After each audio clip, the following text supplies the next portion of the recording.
Okay, everyone. Hopefully, you had a decent break from the last session, which ended up being longer than I wanted it to. But I'm really glad we discussed it because the worst thing I could have done is I realized when I was doing it why I wanted to go into interest rates and how it drives a circular flow of income and the economy is because the worst thing I could have done is started talking about the Fed and how they change rates, and you don't really understand the impact that interest rates have on the economy and why. So now that you understand, and I think you knew that anyway, but maybe you just didn't understand it in a holistic way in terms of the whole flow.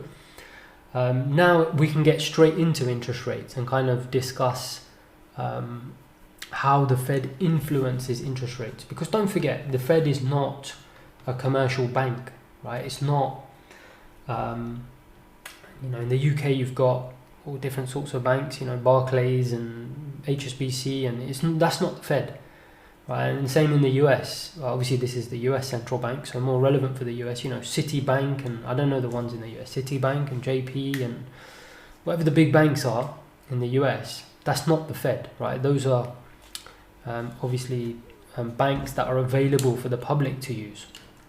The Federal Reserve is not that. So the Federal Reserve doesn't necessarily set rates that the bank offers commercially, for things like bank loans, just for general, called autos here, they're called cars, but automobile purchases or car vehicle purchases, financing and credit cards and all sorts of hundreds of different types, mortgage rates, and all of that is done by banks. When I refer to interest rates here, I'm talking about those rates available to consumers and businesses. Okay, so the Federal Reserve does not, it's very poorly explained, or people's understanding is, they just don't, I don't think people understand. Be really honest with yourself. Do you, and you will at the end of this, do you or anyone really understand that interest rate that the Fed is changing? Okay, it's not the rate it's not this rate that we've been discussing in the circular flow of income. Okay, it is it's the federal funds rate basically. Okay, which is and we're going to discuss this. It's the rate that banks lend overnight to each other in the federal funds market. Okay, and we're going to discuss that. Don't worry, it's not that complicated. It can get very complicated. It can be as complicated as you want it to be. You can spend 10 years or longer. Some of these guys spend their whole lifetime studying the whole banking market, and there's lots of things. But don't worry, we're not going to do that. We're still going to get your understanding up to a very high level, but hopefully within the next 1 to 2 hours, I'll be able to explain the whole system to you in enough of a deep understanding that you can utilize it in your trading. And remember what I said, that's what we're here to do. Be traders, not be economists. So the point is with the Fed, like I said, even though they're not setting this rate, that if you go to your bank and say, hey, I want to borrow some money, that's not set by the central bank, and that's set by the bank. They're influencing this rate. That's what this whole thing is about. How do the Fed influence that rate? Okay, but ultimately, why do traders care? Because of these things that we talked about in part A. Because when that rate changes, everything will be impacted. GDP, employment, and inflation. And when those things are impacted, stock prices will have a direct impact, right? It's either going to be positive or negative and I say stock prices, actually that's silly. I shouldn't say stock prices. What I should say is all prices. It's because I trade S&P, right? So I'm stuck in my head, the S&P. It's all prices, okay? Every single asset price in the world is going to be impacted. Even can be far-reaching, when the Federal Reserve changes prices. Even other markets get impacted. Emerging markets, your own market, if you're not in the US, will be impacted by changes in the US because it's such a large economy. We talked about this 20 trillion plus, right? Excuse me. So very, very important. Number one release on the calendar by far. Okay, this FOMC. Cannot stress it enough. This is why I've spent a lot of time on this, talking to you about all the circular flow stuff before I even started talking about the Fed. Why? Because cannot stress this. Okay, number one, and then maybe just behind it, you've got payrolls. Okay, and that's because of this link in the chain here, the payrolls link, right? Going to work, payrolls. And even that, I would say, is miles behind FOMC. It's number one. Payrolls is there, you know, and then all other data is just miles behind. Okay, it's just, I cannot stress this enough. It's almost like the entire month or 6 weeks or 8 weeks is all leading towards this meeting to see what the Fed is planning to do, because it will have a direct impact on the direction of markets for the foreseeable future, right? If the Fed decides, think about it, right? It's 2022 right now. You might be watching this in 23, 24, 25, 26, I don't know. But you know, we've had the situation with COVID, and whether you're watching this in 4 years time, 5 years time, or now, you'll be aware of the COVID situation, and you'll know in 2020 the market was in turmoil and it recovered, right? The stock market was about 30% down, and then it actually went to new all-time highs, right? So that was the COVID thing, and it was similar with all other assets, right? So crude oil, we remember, went negative and everything, right? Why? Because demand, everything, can't even state this enough, comes back to C plus I plus G, right? Remember this, and that is pretty much your whole economics lesson there. And I'm not even exaggerating, every time it comes back to that. What happened? Global demand fell, C collapsed, business investment collapsed, GDP collapsed. What would have happened if the FOMC had not intervened? What did they do? Reduced interest rates.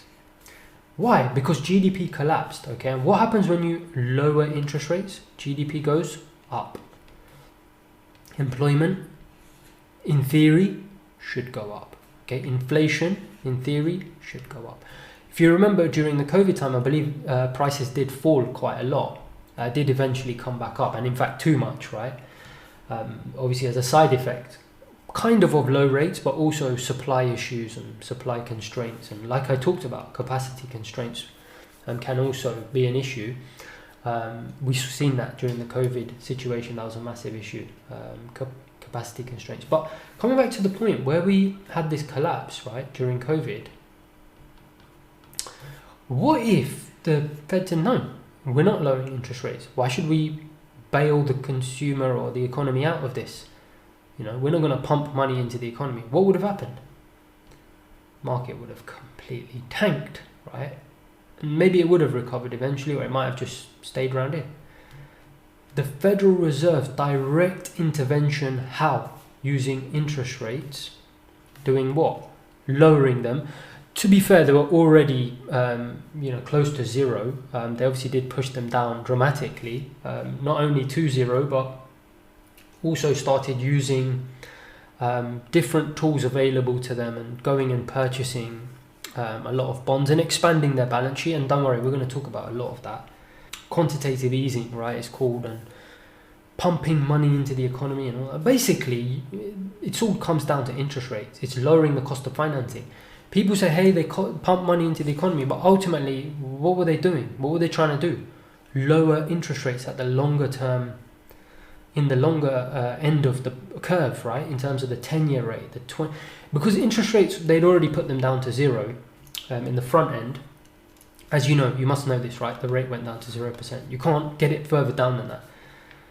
But bond yields were obviously higher, so they were trying to push down these bond yields by purchasing basically these bonds.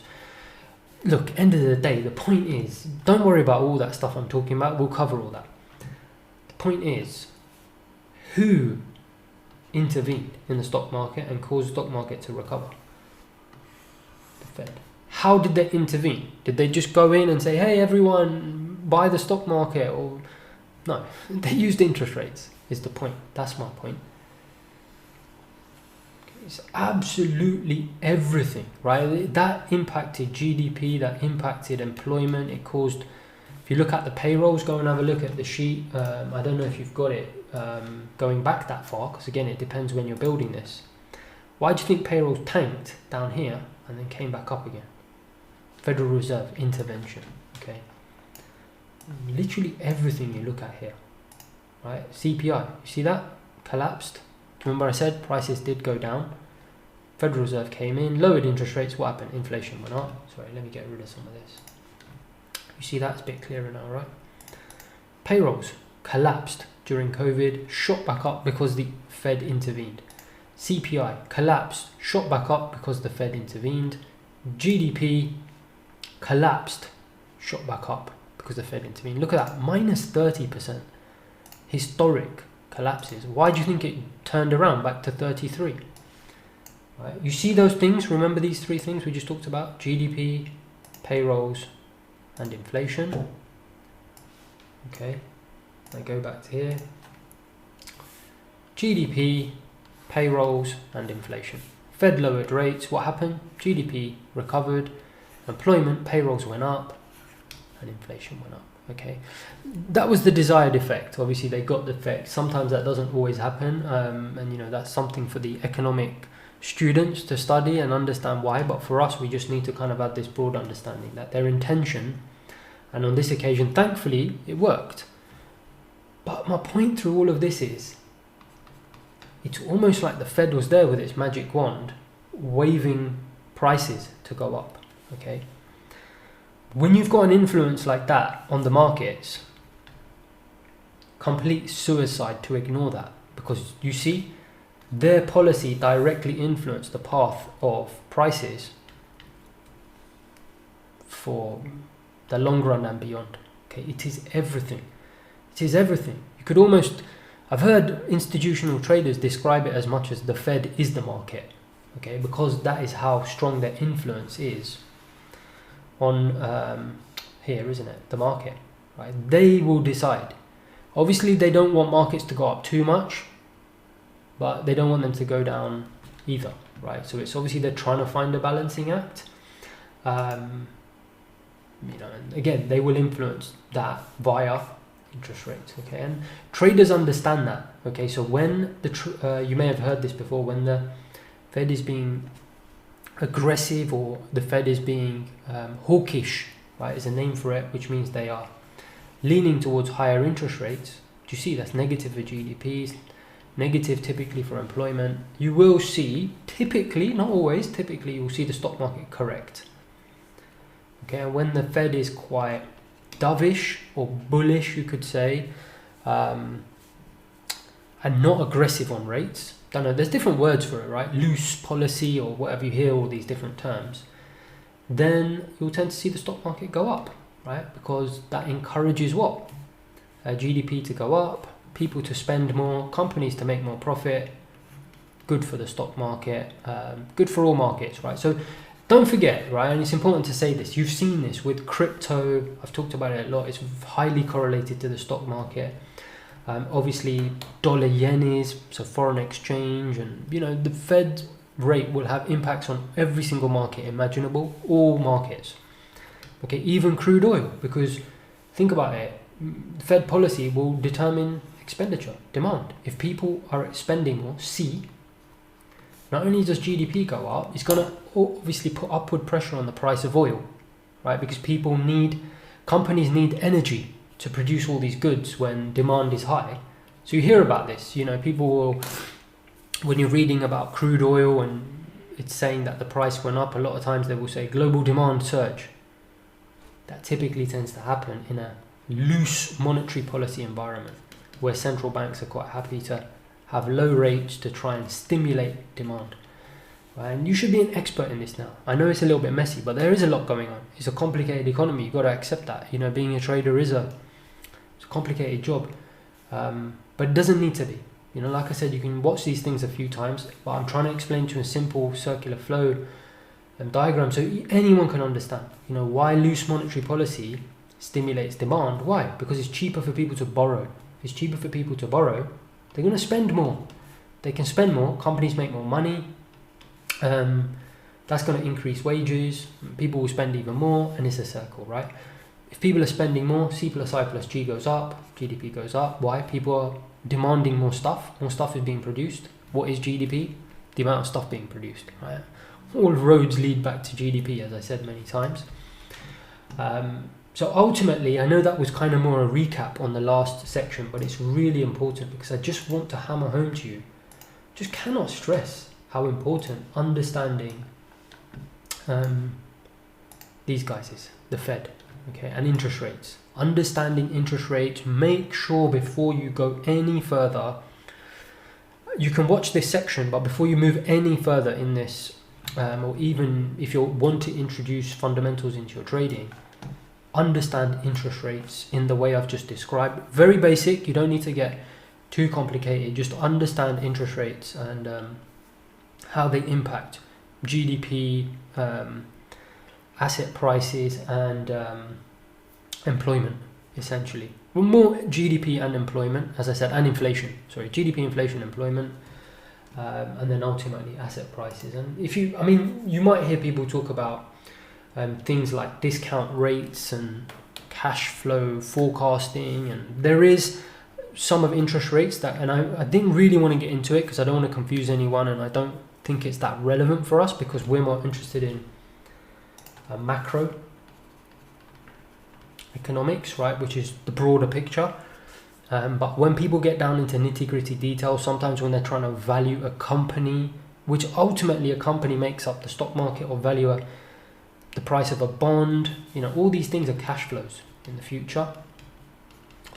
Again, I'm not going to get into it here, but these cash flows, to find out what their value is today, something called present value, we'll be using discount rates.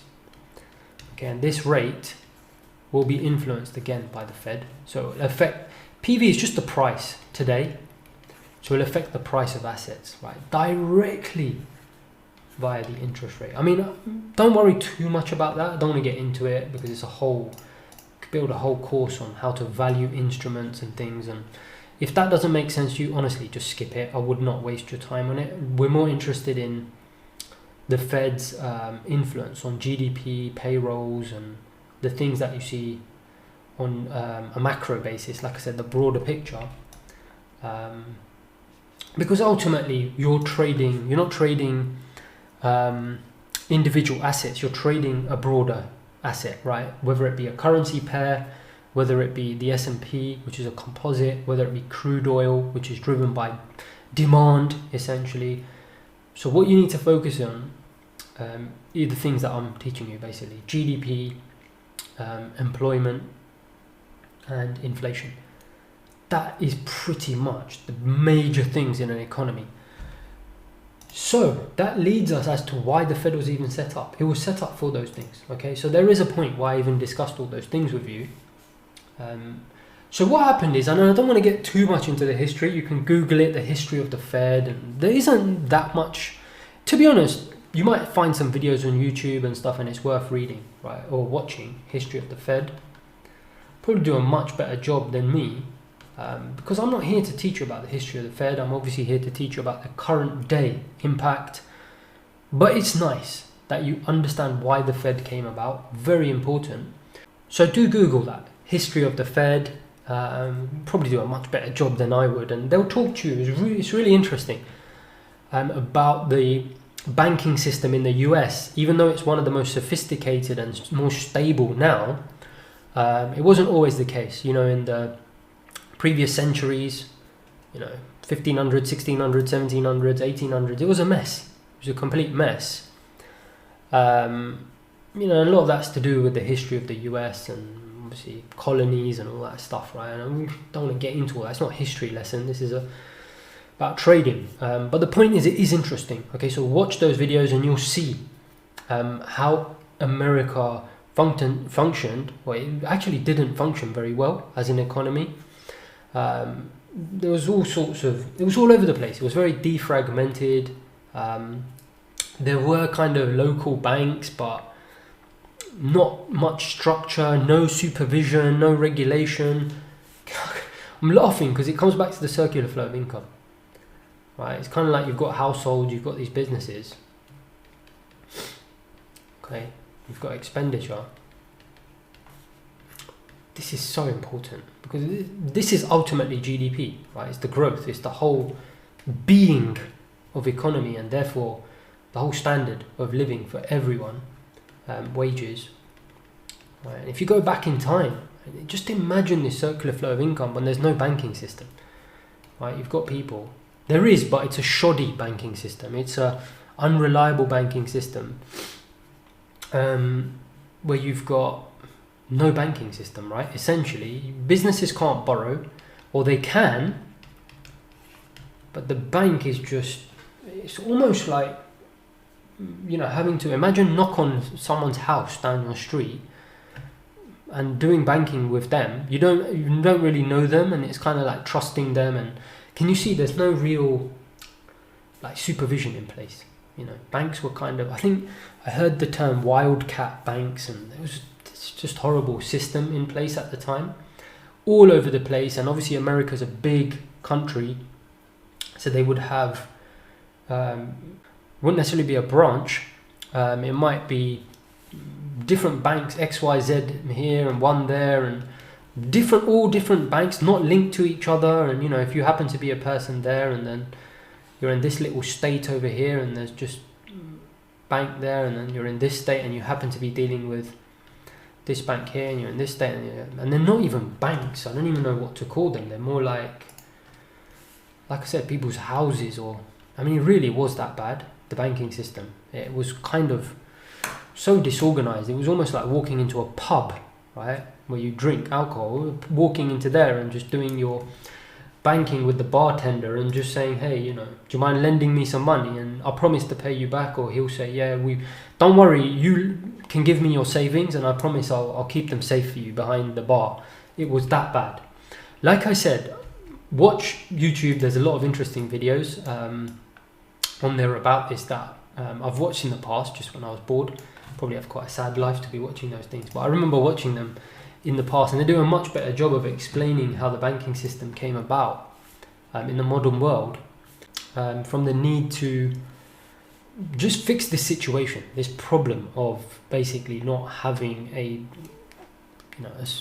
functioning society that could run in a stable manner, right? Because let me actually give that to you diagrammatically, right? Because it's easy to say that, and it's actual common sense, right? If you think about how life would be without banks, I know people don't often have good things to say about banks, but we need banks. Without banks, there would be no economy. The whole thing would collapse, because, as you know, there'd be nowhere to kind of put your money. You wouldn't be able to function. How would you do transactions? How would you buy things? How would you borrow? How would you lend? How would the economy function? So many things, right? It's obvious. It just wouldn't function. Now imagine what it was like hundreds of years ago, or even 100 years ago, where the banking system was very defragmented. And like I said, almost like walking into a bar or a pub, saying to the barman, here's my savings, wages come in, I'm not spending all of it, take some of my savings. I'm literally going to write here pub, because it was that bad.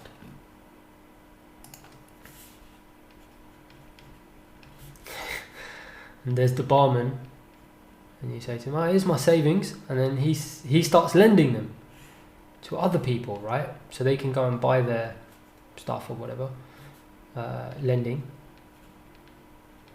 Okay, and if this person can borrow, he's going to spend, right? They may also lend here, okay, to businesses, business investment, to grow the business. Now think about it. If the problem came about, right, there was no supervision of banks. If there's no supervision of banks, right, who's to tell banks how to manage people's money? All these deposits come in. Obviously, deposit taking is the biggest thing for a bank. Nowadays, obviously, worth trillions of dollars, deposit taking institutions take on. So banks take on, they can't lend people money. It don't come out of thin air. Obviously, they're lending people deposits, right? If people like you, imagine you put your money in a bank and you lived in America in the 1800s, but there wasn't really a proper functioning bank. Like I said, it was more like a pub, right? And you gave it to the guy. Who's to say that the person was going to look after your money, right? Could have spent it on anything he wanted. As time went on, it wasn't that bad, but the point is there was no supervision, right? So this what would happen is sometimes the bank might make bad investment decisions, as in lending to bad businesses. The business can't pay them back. The bank suddenly says to one or two people, hey, I can't give you your money back. Let's say this is you. You lent the bank, because that is what you're doing. When you put money in the bank, you're lending the bank money, and it gives you an interest rate. It then makes more money by lending that money to someone else, right? A business. If you go to the bank tomorrow and you say, yeah, I gave you £100 or I gave you £1,000 in my account, give me the money back. And they say, and this guy in the pub or the bank or whatever in the 1800s turns around and says, oh, sorry, I lent it to this business and unfortunately I can't pay you back because this business has gone bust. You're going to be pretty, not only annoyed, but which is one thing, that's your emotional, and obviously emotionally you're going to be annoyed, but from an economic perspective it's a disaster, because if you don't have that money you can't pull it back. What happens to expenditure? You can't spend. That's why I was laughing when I said everything comes back to this. Do you see? Expenditure collapses, right? It just completely collapses because people can't get their money back, they can't spend. The whole circular flow of income gets destroyed. If that gets destroyed, what happens to GDP? Equals GDP collapses, tanks, right? Why? Because businesses aren't producing output, because no one's buying stuff. Okay, so they're not producing. If they're not producing, they're losing money. If they're losing money, wages, and you can see the spiral starts to get out of control. There's something worse, okay, and it's called bank runs, and this was a big issue. And if you watch some of these YouTube videos, and I want you to do that, about the history of the Fed, they'll all talk about bank runs being a big issue. Right? And we saw in the 2008 crisis, we had that, right? And it was quite scary because, and luckily, obviously the central banks did take action and did stem the issue by, again, pumping money into the economy and lowering rates. And historically, they put them down to zero, right? In 2008, that's when the whole, and you're going to see that, we're going to talk about the kind of ample liquidity banking. We're going to talk a little bit about this. I know you're thinking, oh my god, MB, this is crazy, but you need to know this stuff, and don't worry, I'm going to explain it to you in a way that you can understand. 2008, a lot of the banking system changed because of the threat of bank runs and what had happened. But the point is, in the 1800s, this was like a one-off, okay? It happened and the Fed was there to be able to manage that situation. This used to happen frequently in the 1800s. That's my point. That is the point. Is, let's say you're a bunch of individuals here, right? And you're in this state in the US, right? I don't know. Just make up a state, New York or Kansas or whatever. Right? I'm just making this up. You live in this state. There's this one bank here, and don't forget the banks are not linked. They're all over the place, right? And let's say there's a bunch of you here, and you've all lent your money to this guy or whatever at this dodgy bank or pub or whatever that has no real supervision. And he obviously promises to give you a small interest rate or whatever for your savings. He lends all the money out. Let's say one or two businesses go bust, or he spends the money. I don't know whatever the reason is. I don't know what went on in the 1800s. Probably not very good stuff. One or two of you go in and say, hey, I want my £100 back, right? So I can go and buy something. I need my savings back. A bill, I need to pay a bill or something. He says, sorry, mate, I can't pay you back. I don't have enough money to pay you back. You go and tell your mates who also have savings there. Suddenly, what's going to happen? Everyone's going to go to that bank and say, I want my money. They're going to start panicking. It's called a bank run. Okay? It's absolutely devastating for a bank. It will completely wipe the bank out. Because banks obviously don't keep 100% of deposits. We'll talk about reserve requirements with the Federal Reserve, which they've now taken down to zero, but it used to be around 20%, then 10%. There was, when the Federal Reserve was set up, they'd have a reserve requirement for commercial banks to hold money with them to avoid these issues of bank runs. Like I said, a lot of it, I said this before, a lot of it is about credibility and having faith. When it comes to inflation, people's behaviors change. They've got to have faith that the Fed will keep it at 2%. The same way they've got to have faith that your bank, let's say your wages go to your bank, you've got faith that your bank is always going to be able to pay you that money, right, when you need it, on demand. What if tomorrow you found out from your friend that the bank that you've put money in is in trouble, right? They're not able to pay other people's deposits back. Are you going to be comfortable about leaving your deposit there? No, you're not. You're going to start asking for it back. Everyone's going to, the whole street's going to start asking, who banks with that bank is going to start asking for it back. Hopefully that's clear, right, what a bank run is. And it's devastating, right? If everyone goes to that bank, the bank is going to collapse. If the bank collapses, the whole system will collapse. The entire circular flow of income, gone. No consumer spending, no business investment. Governments will obviously be in problems as well. Export, import, business, forget it. GDP, collapse.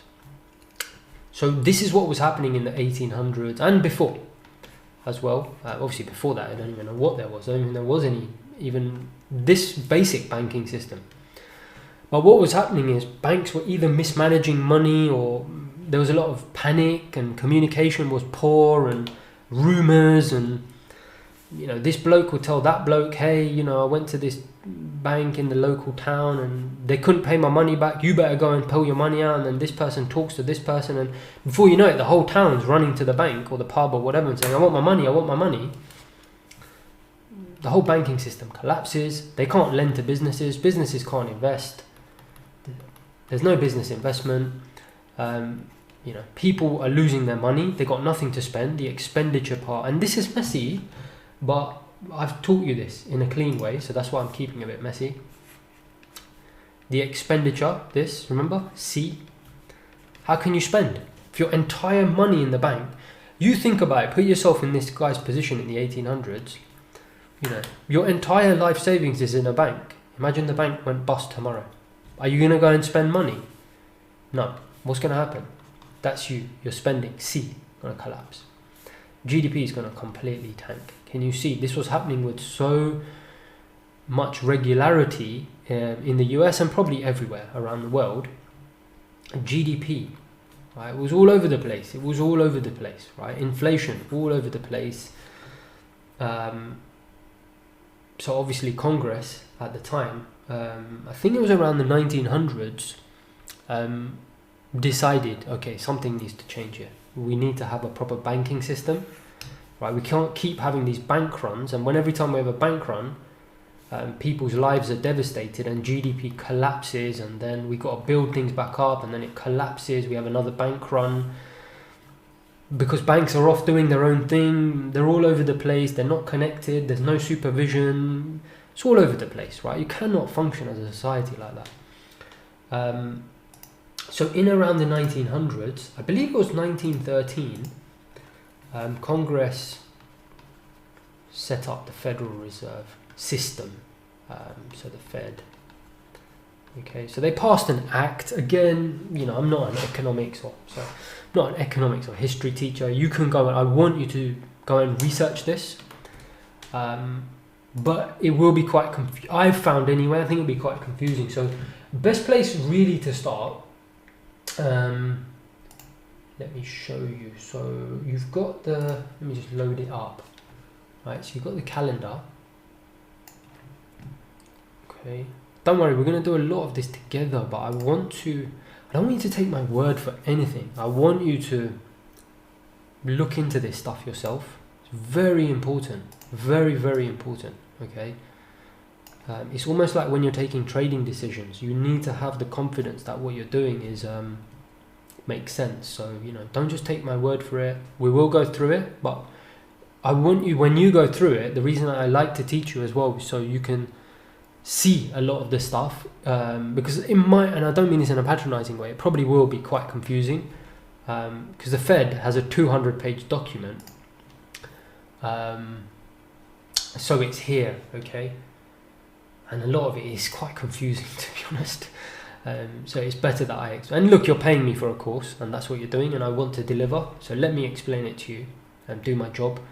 And then but I want you to go and double check that everything I'm saying is. So basically what I mean is when you read a document and you hear about things like the history or the circular flow or this or that, and GDP, inflation, you'd be like, oh yeah, I understand why that happens. MV explained it to us. So there's loads of things here, right? So what you can do about the Fed explained, right? You saw that the Federal Reserve website, which you can go directly through Google or through the calendar. Can you see this? Complete publication. Click on that, and that's it. The Fed explained. It's 135 pages. Okay, I want you to read this. Okay, read it. Right, it's really going to be good for you to read it, but read it after I've explained everything to you.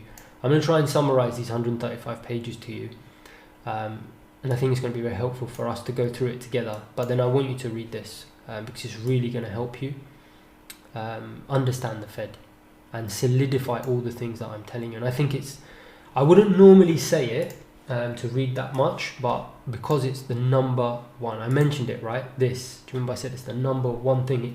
Direct influence on GDP, employment, inflation, direct influence on markets. You saw that, right? Talked about it during the COVID thing. The Fed is the market, right? They could easily have decided they didn't want the stock market or this market or the currency market or crypto market or whatever market to recover, and they could have taken different actions and it would have had a drastically different impact. Okay, so you need to read this. Basically, I cannot stress that enough. Read this document, understand it, do some research, Google the Federal Reserve and whatever, and also in a kind of how do I say it, almost vindication for me, I want you to read it because I want you to see how useful these long sessions I'm doing with you are and how I explain it, because I believe the way that I explain it is so much more understandable and simple than reading these documents and things you'll find on Google. I feel there's a lot of misinformation as well, and it's not explained quite well, or it's just way too complicated, okay? But read it. So I made my point. Let's go through it together. So in around 1913, like I said, I think it might have been 1913, 15, whatever, early part of the 20th century, they set up the Federal Reserve. Basically, what we're going to do is I'm just going to explain to you a little bit about the function of the Fed and the FOMC. Really important that you understand that. And then we can talk about some of the mechanisms they use to influence interest rates, okay? So the first thing I want you to do, right, is if you go back to the Federal Reserve website, so FOMC, first thing to understand, right, so let me not do this straight away, let me get rid of that. So the Congress did set up the Fed, like I said, for the reasons that I already mentioned, to avoid bank runs, to have some system in place that would create a coherent banking structure, right, and bring some stability to people's lives. Because don't forget, the job of Congress is, it's not only economics, it's about just a functioning country as a whole, right? It's the legislator, it sets laws in place for the functioning of a country, right? And it realized we can't function like this. People's lives are being devastated, their savings are being lost, and imagine you can't even go to a bank and trust your savings, right? Borrowing can't happen, and the circular flow of income just collapsing every few years when banks are doing all sorts of nonsense, and there's no cohesion from one state to the other. The whole banking system's a mess. We can't have an economy like this, right? How do we have stable growth 2% a year? How do we have stable inflation 2% a year? How do we have steady job growth? How can we create a society where unemployment is low, right? Obvious things that every kind of legislator or economic, or I guess country system would want, right? So they set up the Fed, they went about setting up the Fed. But initially what they did is, so what I want you to do, just have a look at this. So, no, I don't think it's a structure. Yeah, it is a structure. So initially what they did is, you can see here.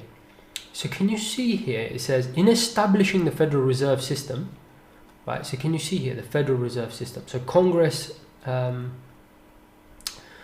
Federal Reserve System is the central bank of the United States. It performs 5 functions. You can have a look at all of this, right? Nation's monetary policy to promote maximum employment, stable prices, and moderate long-term interest rates. We talked about that all the time. Safety and soundness of individual financial institutions, like I said, to stop institutions or banks misappropriating people's funds, and just having some supervision so people can trust in the banking system, to put their deposits there, and then obviously banks can then go and lend to businesses and help the economy grow, and so on and so forth. Payment and settlement systems, obviously you need systems in place to be able to deposit and pay things out, your online banking and all that stuff.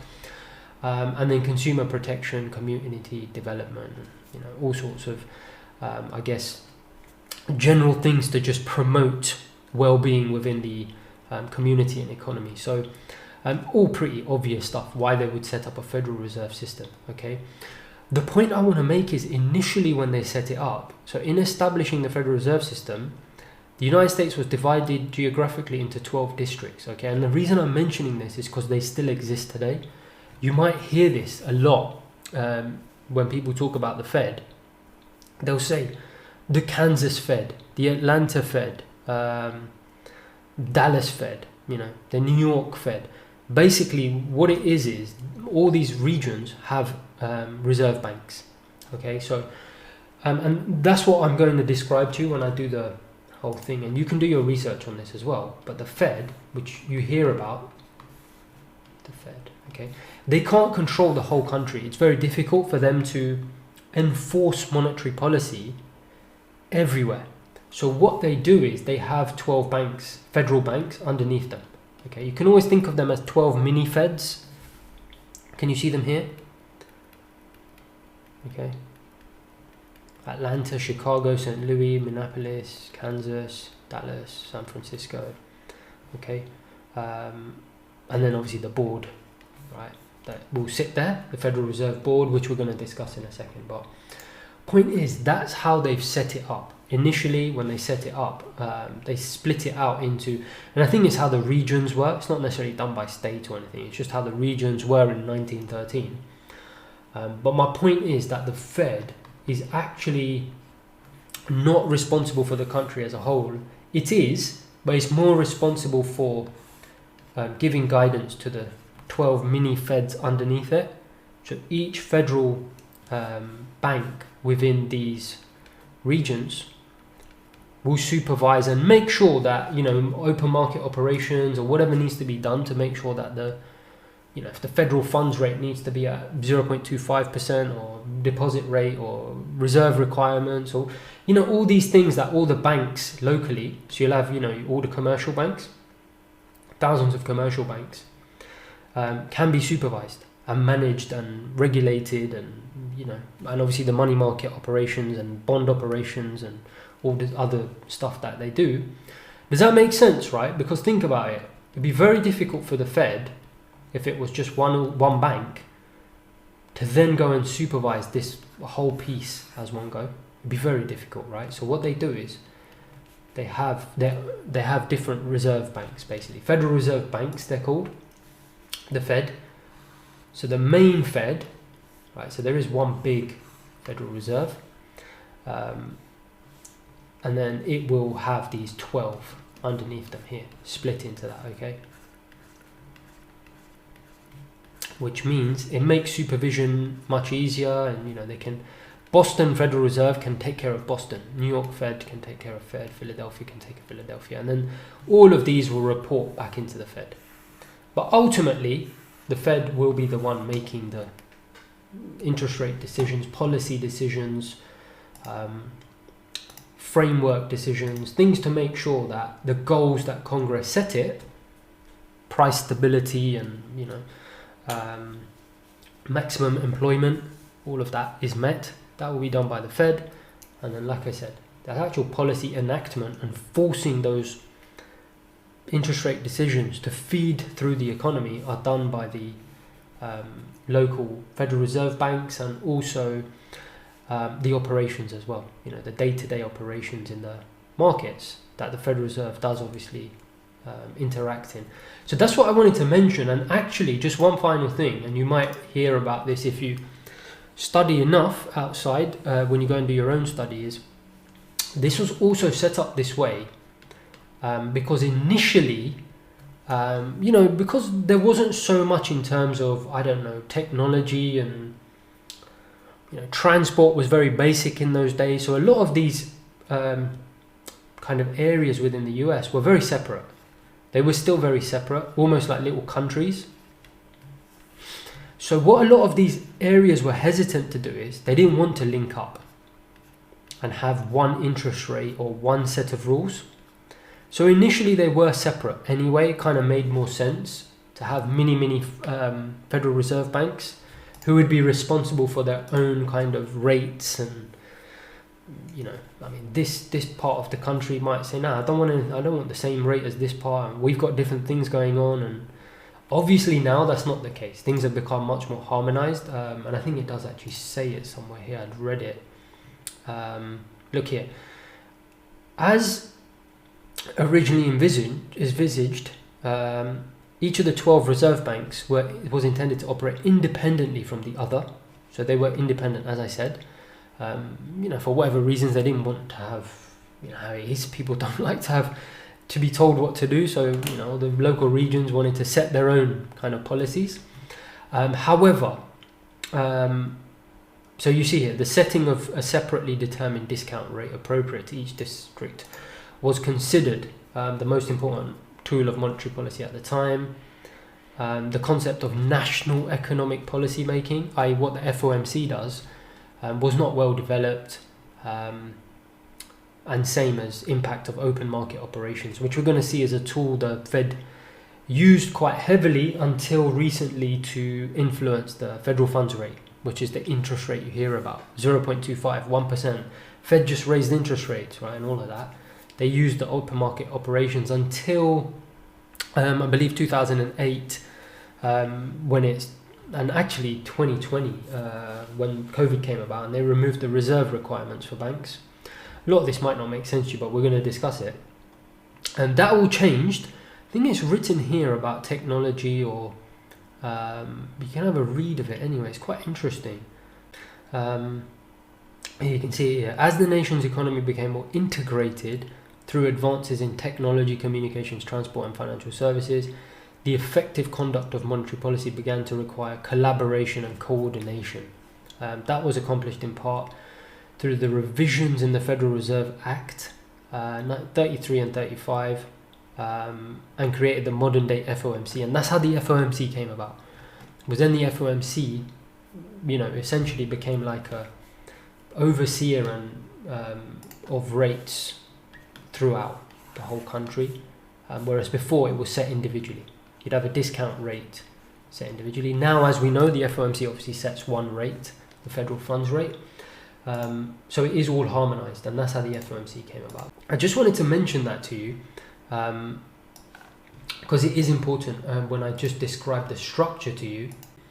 And in fact, you'll see the structure here, but I don't necessarily think that's the most helpful picture. So I'm going to have a go at doing it on my own, actually, because I think this is basically a bit of a more clearer picture. So you have Congress, and again, you can do your own, can't even spell, can I? You can do your own research into this, but ultimately you have Congress, and as you saw, they created the Federal Reserve, the Federal Reserve System, I think, Federal Reserve.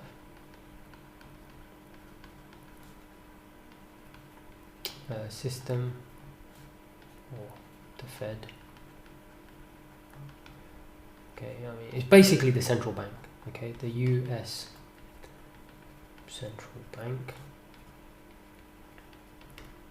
Now, obviously, this central bank, right, or the Federal Reserve, right, it can't just run itself, right? It needs human beings. It sounds crazy, but it sounds so ridiculously obvious, but I have to say it, basically. It needs human beings. It's the best way to, and that is the Federal Reserve governors.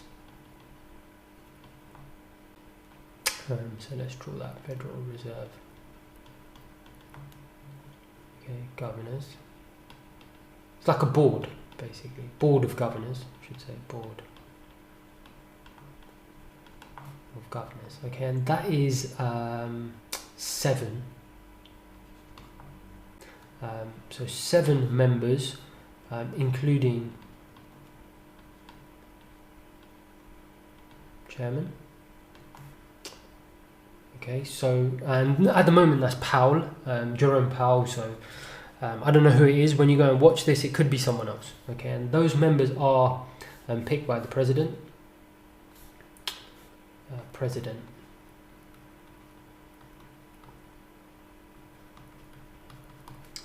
Okay, and the president will pick the chairman, but it has to be signed off, I believe, by Congress. Obviously, it has to be seen to be independent. So Congress will pick, as in president will pick the chairman. It has to be signed off by Congress and the Senate, I think. And that chairman will stay for 4 years. I believe they can only do 2 terms maximum, right? So max 4 plus 4. In fact, I don't even want to write in, just remember it. You can take your own notes. Chairman is 4 years. And then these members, these 7 members, they will have, I believe it's 14-year terms, okay? But it's kind of staggered, right? And again, you can read about this. It just makes sure that, you know, different administrations can come in, as in different presidents can come in and not influence too much. So, you know, a lot of the members will be, or the board, the governors, will be picked by the previous president. Do you see? So it avoids one president having too much power and being able to select the whole lot in one go. Doesn't work like that. They stagger it. So, you know, 1 year it might be someone who has 14, then the next year 14. So it'll be all staggered. It'll be all over the place, but basically it's 14 years. So this is, I actually should have said vice chairman. Chairman and vice chairman. Okay. It's a little bit messy, but very difficult to draw diagrammatically. But just thinking, let me just abbreviate some of this. Okay, so just remember this: the Fed, the US central bank, the Federal Reserve System, the ultimate central bank, okay, has a board of governors. Okay, and they're responsible ultimately for the 12 Federal Reserve banks underneath them that we just described. That's why if you look here, if you remember, these 12 Federal Reserve banks, that's what they are responsible for, okay? You know, just making sure that they're doing their supervision properly and setting policy for them, giving them budgets to do their work and all that kind of stuff, right? So beneath the Federal Reserve System, obviously you've got your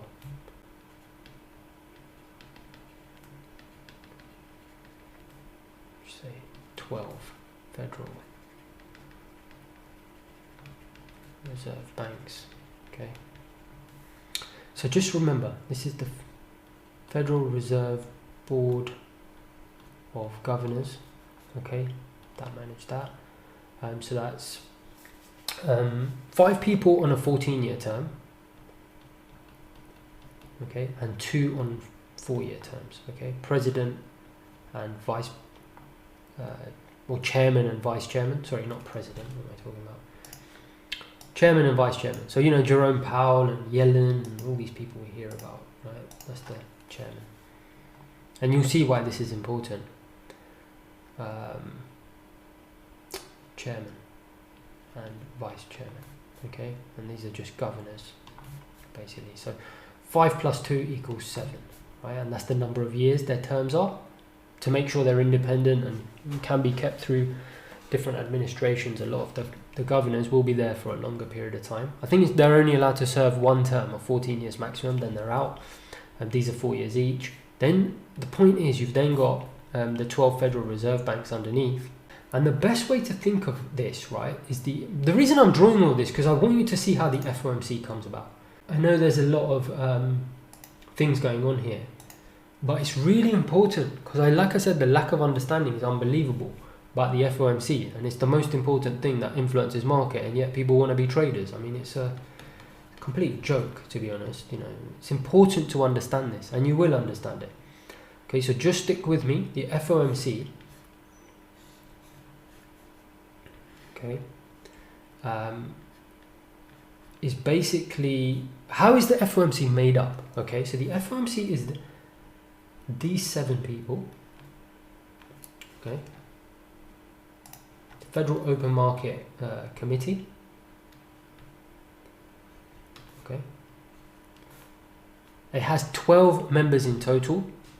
So, I mean, basically, how is it? I'm just trying to jog my memory because it's been a while since I've even looked at this stuff. But basically, it is pretty straightforward. So it's 7. So the governor or the governors of the board, Federal Reserve Board, so 5. Chairman, we know, right? We already know Powell and whoever. I don't know who it will be at your time, but in the past, obviously, you have some very famous chairmen. Greenspan, Bernanke, Yellen, obviously Jerome Powell, and if I've forgotten anyone, hopefully they forgive me, not that they care that they'll ever watch this. But yeah, so you got the 7 of the FOMC, but actually it's 12 in total. Okay, so there's 12. You may know this already.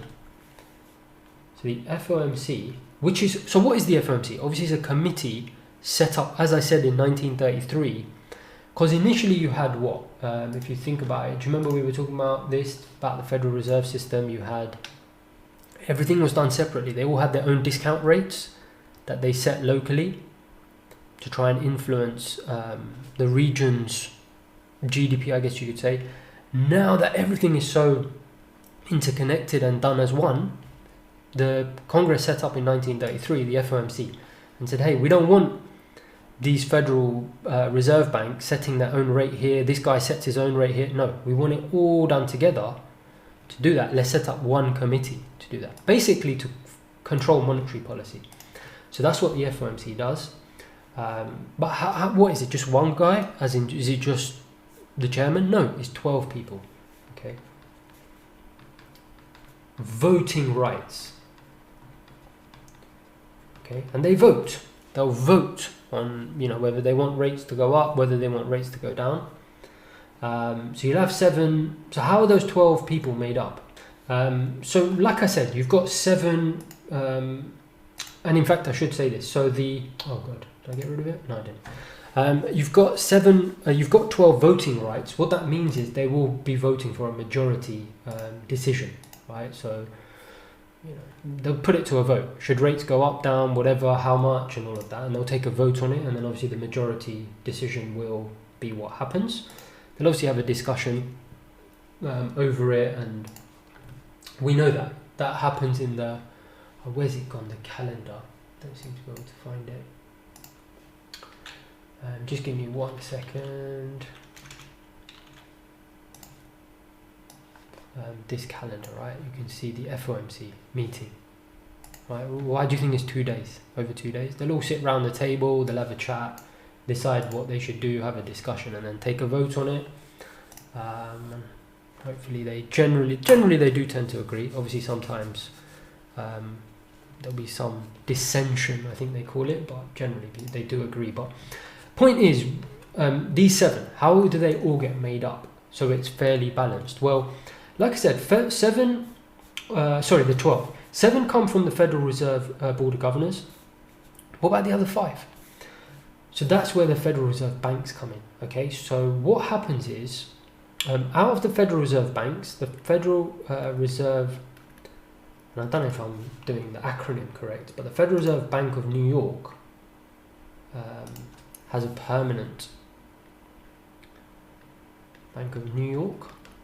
So each of these 12 banks will have a president.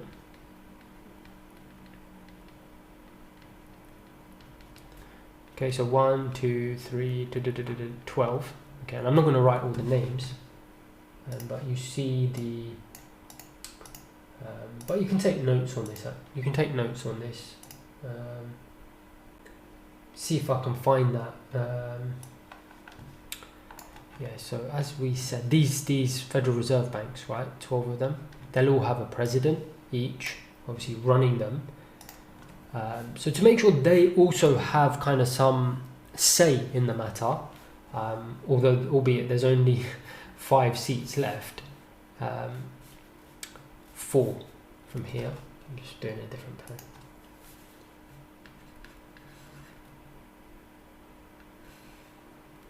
We'll sit there.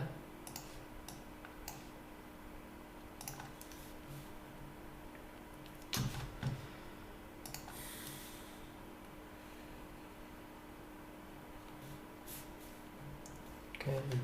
This is going to be really useful for you, especially when you start reading minutes and trying to understand what the FOMC is thinking. It's really good for you to understand this.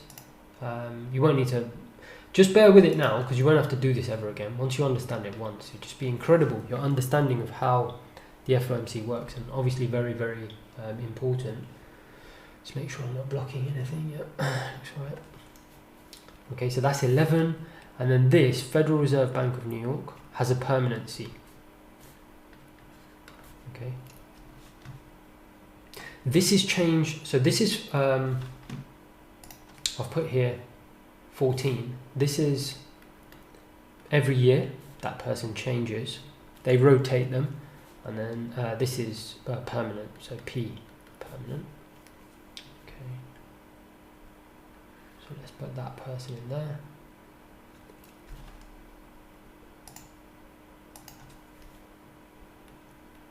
Okay, what's 7 plus 1 plus 4? 12. That's the 12 committee members. Okay, so when you hear about this all the time, the 12 committee members of the FOMC voted to do this or voted to do that, or this committee member dissented, or this committee member had a difference of opinion with everyone else, or whatever. This is how they're being made up. Okay, so 7 of them will be from the Federal Reserve Board of Governors, including the chairman and vice chairman. 1 will be from the Federal Reserve Bank of New York, and then 4 will be from here. So if you remember these Federal Reserve banks, okay, so there'll be 4 and then they'll be rotated. Okay, and actually, just to confuse matters more, they will, just make sure I'm not covering. I've been sitting here for ages, so I need to just have a little stretch. But all of them will be at the meeting. All the presidents, they will all be at the meeting. Okay, so it'd be rude not to invite everyone. They do get, but they just don't get voting rights. So it's 4 of them will, plus the, if you remember, the New York Reserve Bank president, he's got a permanent seat, plus the other 4. So the rest of them won't get voting rights, but they will be at the meeting. Okay, they'll all be at the meeting. So that, ladies and gentlemen, is the 12 committee members you hear about. Sometimes, and I think that's the case now, it won't always be 12. There might be a, like on the Federal Reserve Board here, there might be some vacancies and they're not filled yet and they're deciding, and so it won't always be 12, but that is in theory how many there should be. You can go and check that out, obviously who's the current members, and it's good exercise to do, get yourself familiar. It's not just the chairman, obviously there'll be other people that have voting rights, so they're all very, very important. So anyway, that is the FOMC, right? And they've got basically certain tools at their disposal, right? So I'm actually probably going to be blocking some of this. Let me just make sure. So they've got, let me just make sure I'm not blocking it. Just do it about here. Okay. In fact, let me do this a different way. Okay, so hopefully that's clear. You've got the Federal Reserve System, the central bank, has some board of governors who are in charge of the 12 Federal Reserve banks that are spread out throughout the country, if you remember, right? Then you've got the FOMC, that is a committee that actually sets the interest rates. But then don't forget, they're not just setting interest rates, these Federal Reserve banks. They're also, as in they're not enacting on the interest rates that are setting, they're also supervising banks and making sure that the banking system is running, right, in a stable manner. Don't forget that. But the point is, what is that banking system? So this is where this key chain comes in underneath. So you could almost say this is all, just make sure I'm not covering that, yeah. This is really the whole Federal Reserve System.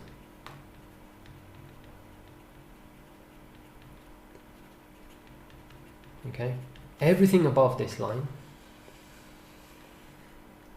Okay, so the FOMC, the 12 Federal Reserve Banks, but then these 12 Federal Reserve Banks, this map is so important to keep referring back to. These 12 Federal Reserve Banks, San Francisco, Dallas, Kansas City, blah, blah, blah, blah, all these Federal Reserve Banks. Okay, so they've got 12, right? 2, 3, 4. I'm not going to draw 12 arrows, but that should be 12. So just imagine all of these arrows pointing down to these regions. These 12 regions. Okay. So you've got a different president. Here they are. Different president for each one. So imagine that's president of New York. That's the president of Kansas. That's the president of... And the function, the bank. So this is where the banks come in. Okay, so they are supervising the banks.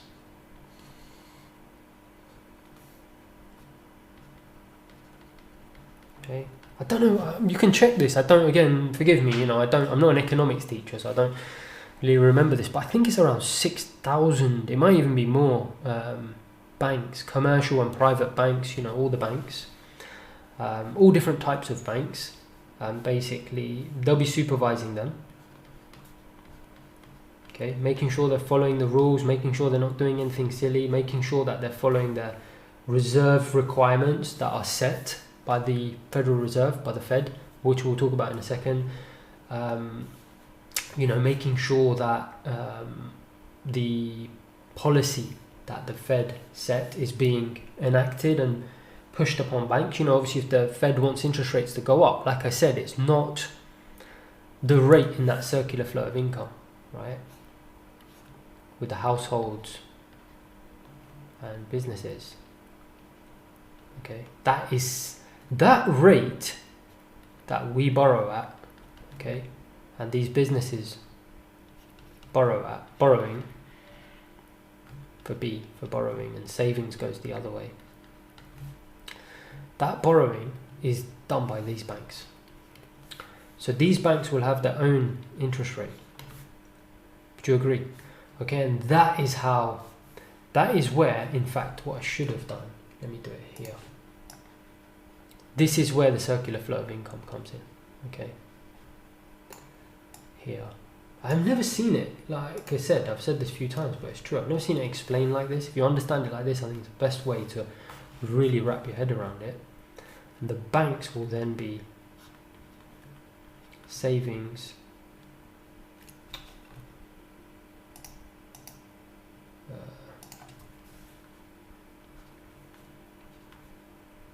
saving and lending.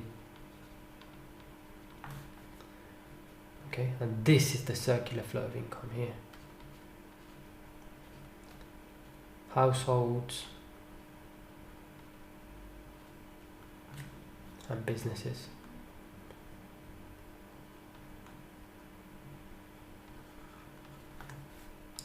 Expenditure, wages, business investment. Okay, this is how the whole system links together. I've never seen it explained like this. But read about it and you'll kind of get piece here, piece there, and you'll see it all pieced together when you do your own research. I just want to present it to you so you actually understand what on earth's going on when you're reading about it. So banks are responsible for the lending and savings. Okay, and this lending will have an interest rate. Savings, an interest rate. But let's focus on the borrowing rate, right? Because that is big. As in, because that is ultimately what businesses are doing. They're borrowing to invest. Consumers are borrowing to spend, right? I'm not going to go through it again. Go back to part A and watch it if you want, but I already said the impact of interest rates going up and down on GDP, was it employment and inflation, okay? And in fact, I forgot to mention it earlier, but it is quite important. Don't forget, right, the Fed, and I think I mentioned it slightly, I might have mentioned it in part A. When Congress set up the Fed in 1913, initially it was just still quite decentralized. As I said, you still had the separate, let me just have a look here. Where's it gone here? Yeah. You still had everything separated out, but obviously later on, I think it was in the 30s, wasn't it, when the FOMC was set up, things were a bit more harmonized, right? But they still didn't have any policy goals set by Congress because it was still relatively new. This whole function they'd set up, Federal Reserve System, obviously still relatively new. Then I think in the 70s or 80s, as I said, things happened where we had spikes in unemployment, spikes in inflation, and devastating impact, and that's when Congress set policy goals for the FOMC. And in fact, if I remember in the last minutes, I think they did reaffirm some of those goals. So if you go to, let's go to, just go to the main, I've got the about the Fed here, but if you go to monetary policy, show you, it's worth mentioning it just here before we carry on. FOMC calendar, and mine is the latest one is Jan 2022, but obviously yours might be later. Sometimes you'll see this statement on longer run goals and monetary policy. Okay. If you read it, statement on longer, can you see here? The FOMC is firmly committed to fulfilling its statutory mandate from Congress. Okay, it is. This is their legal requirement, basically set by Congress, as I mentioned, of promoting what?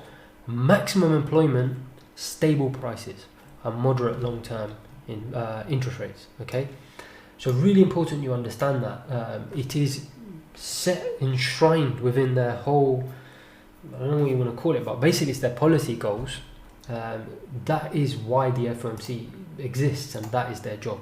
Okay, and it is to control employment, maximum employment, and stable rates. Employment they don't define. I already said that to you in the BLS section when we discuss payrolls, but inflation, they do define it at 2% on average. They changed that recently, I think, to just be an average rather than a fixed 2%. But we discussed this in detail about how interest rates influence these things, right? That's why I just wanted to quickly mention that.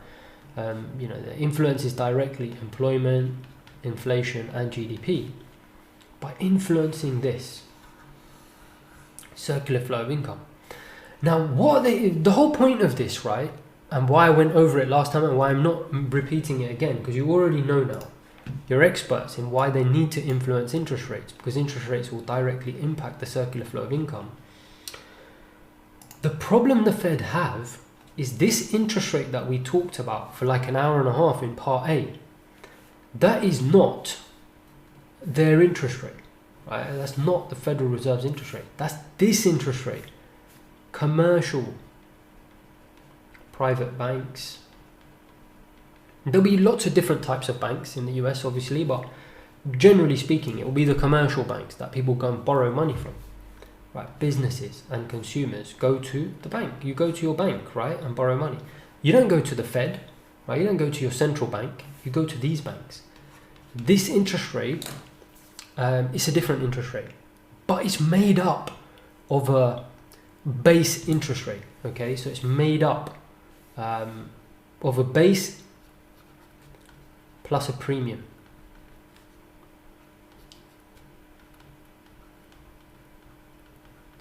Okay, that's kind of a risk premium. So what it is, the banks or the Fed will try to influence this rate. They can't necessarily influence the premium, right? So, for example, obviously it might cost the bank 2% to borrow money, whether that's through having to pay deposit rates or having to pay, as you're going to see in a second, money in the Federal Reserve overnight market, which is the federal funds rate, basically. Okay.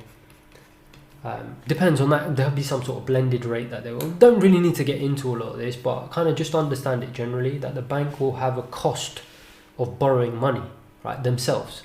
Some of that will be through paying a deposit rate. Some of that will be from paying rates in the overnight market, in the money markets, and Federal Reserve funds rate, which we're going to talk about in a moment, federal funds rate.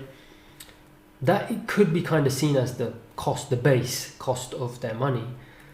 They'll then add a premium on top of that, right? And that will generally be a risk premium, because, you know, or some profits or whatever. So they want to borrow at 2. Would you agree? Not everyone gets the same interest rate, right? You might get 5%. The bloke down the road might have a better credit history than you and get 4%.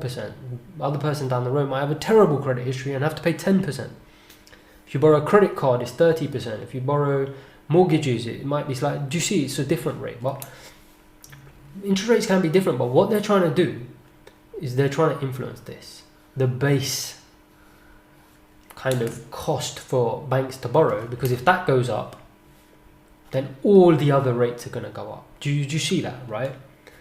So this risk premium you may not be able to influence, but this base cost of borrowing for the bank, you're going to be able to influence. Okay, now this is where it gets really interesting. Okay, how do the Fed influence? And if you don't want to think of it in terms of a base and a premium, don't worry. But basically, how do the bank influence, or the Fed, Federal Reserve, and the reserve banks, and essentially the FOMC, how do they influence this interest rate that you are being charged, that businesses are being charged, that people are being charged for mortgages, for loans to buy cars and automobiles and whatever it's called, all sorts of things, right? Credit cards and so on, this base cost of borrowing. And then obviously the bank can put their premium on top if they want to make their money, but just generally, how do they're going to have to influence this interest rate somehow. Okay, so there's various ways of doing that. All right, so I'm just making sure I'm not taking up too much. Let me clean some of this up if you don't mind.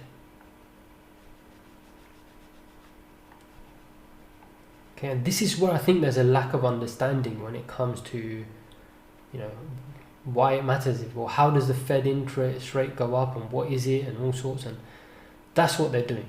Okay, they're trying to influence this interest rate, but you have to understand that interest rate is not the Fed funds rate that they talk about when they say rates are going up and down. All that is a mechanism for them to try and influence that rate, okay, by influencing the cost for commercial banks to borrow money.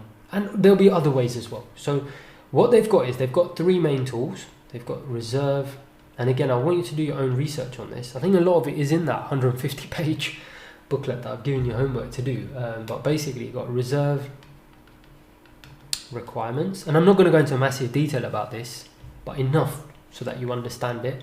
You've got reserve requirements, you've got open market, open market. So what I'm going to do, actually, if you don't mind, it might be easier, I'm going to get rid of the circular flow of income.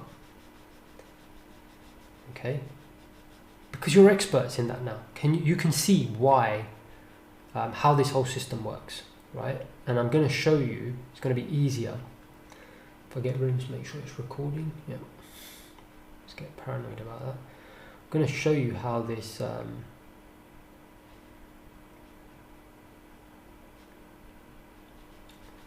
influence happens, how they influence it. It's really important to understand.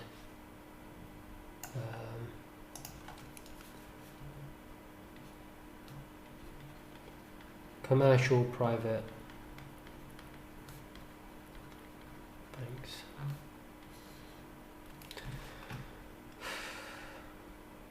Sorry.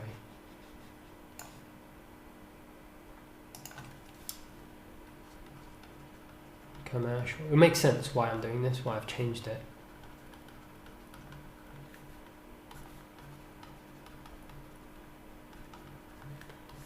Okay, so these are the banks. And then below this, you've got the circular flow. I don't know if you can see that right below. You've got the circular flow of income. Okay, so we know how banks can influence the circular flow of income by rates they're charging people, and obviously lending and borrowing and all of that stuff.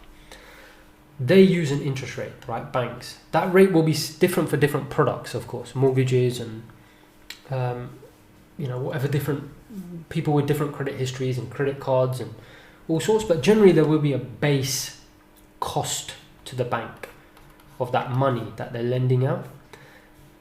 That sort of base borrowing rate is what the Fed is trying to influence. Okay, so how can the Fed influence how much it costs banks to borrow money themselves that they then go and lend on, right? If the cost of borrowing for banks themselves goes up, do you agree they're going to put their own interest rates up, right? If the bank is got money coming in and the rate that it borrows at goes up, it's then going to charge other people more.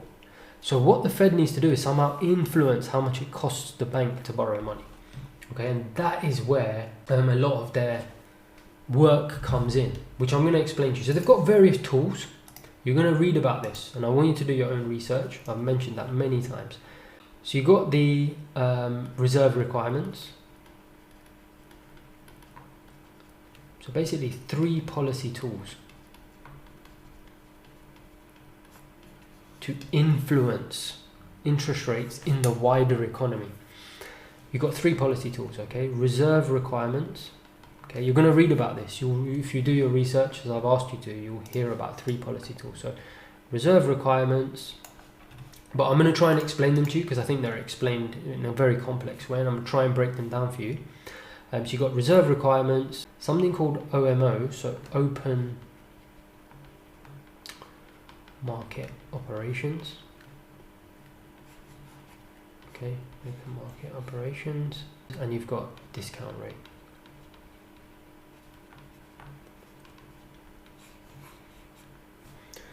Okay, so those are the main 3 policy tools, and things have changed a lot as well in the last few years, since 2008, about how they use these. Let's first start with each of these and traditionally how they've used them. So what they used to do historically, right, and I'm sorry, you can blame the Fed for this, or you can blame the economy, and I'm just a messenger ultimately. But yeah, so historically, this reserve requirement, okay, so what banks did, because of bank runs and so on and so forth, obviously people, to give confidence to the public that it was safe to give their money as deposits to banks, the Federal Reserve System, back in the days when it first started, set reserve requirements, right? And I think it was as high as 20%.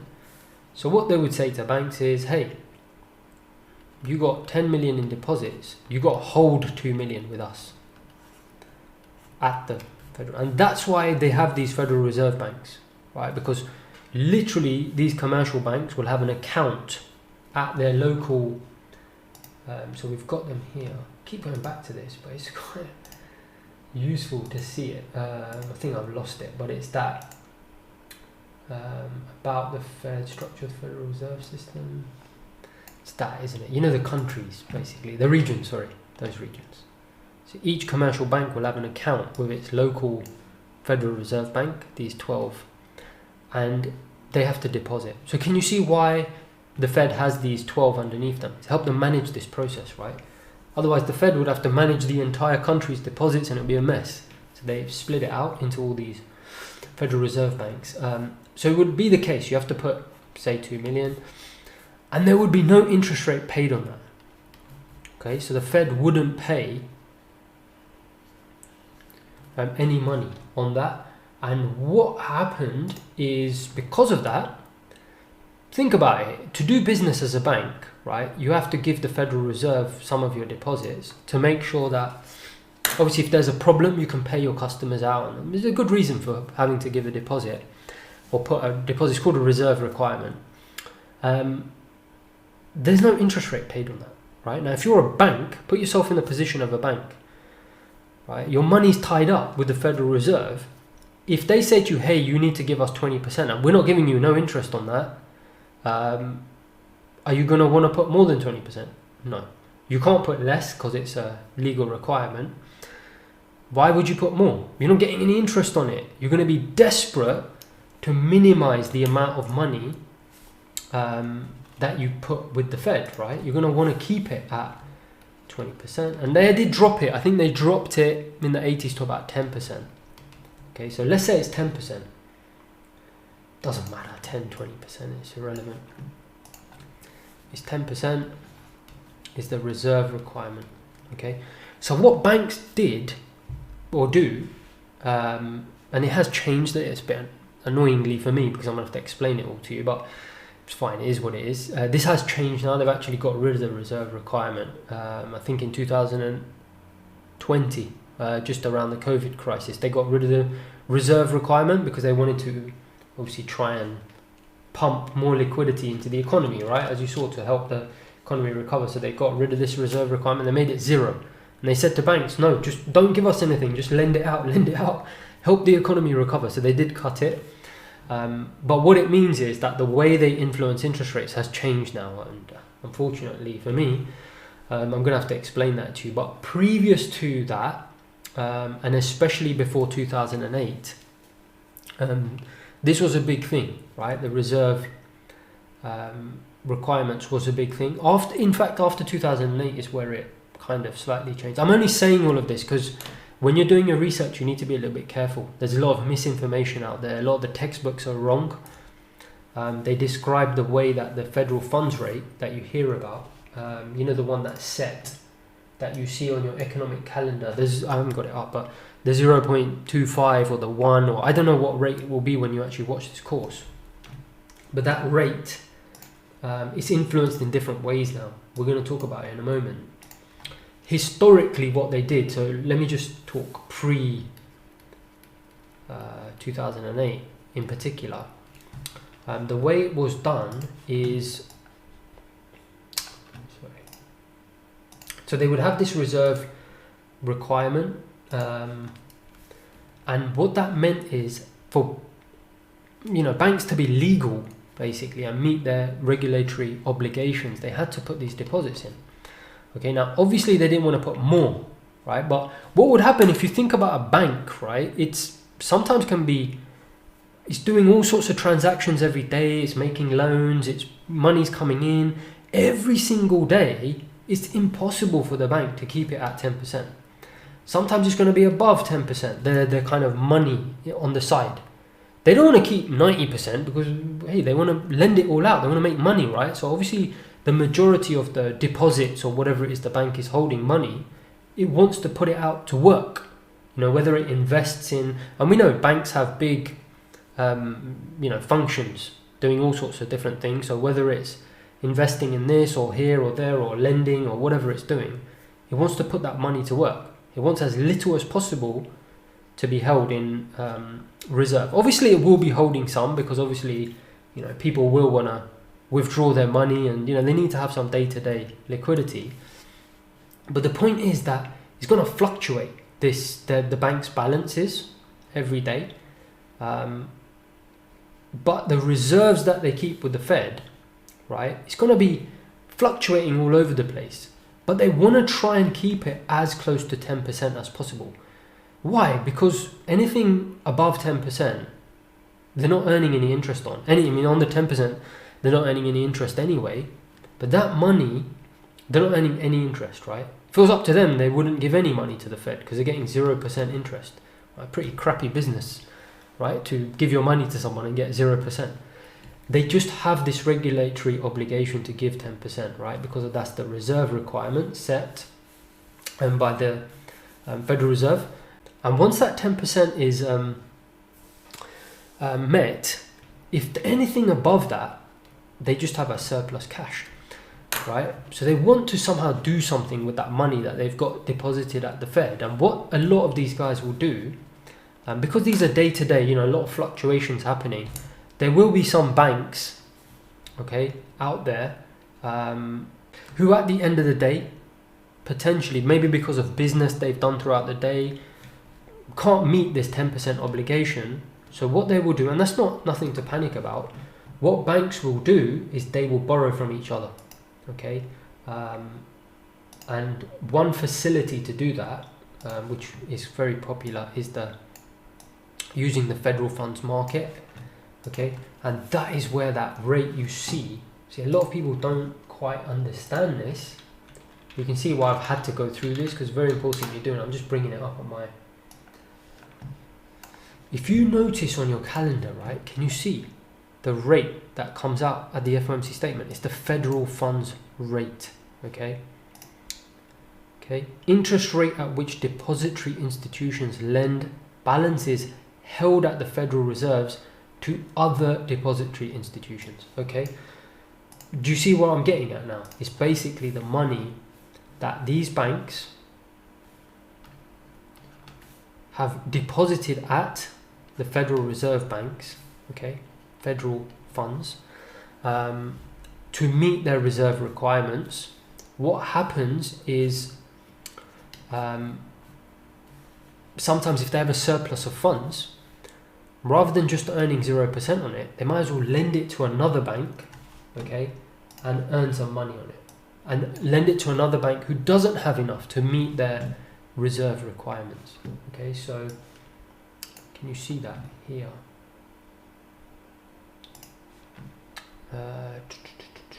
Interest rate at which depository institutions lend balances to other depository institutions overnight. That is the federal funds rate you hear about all the time. Okay, what the Fed is trying to do is it's trying to influence that.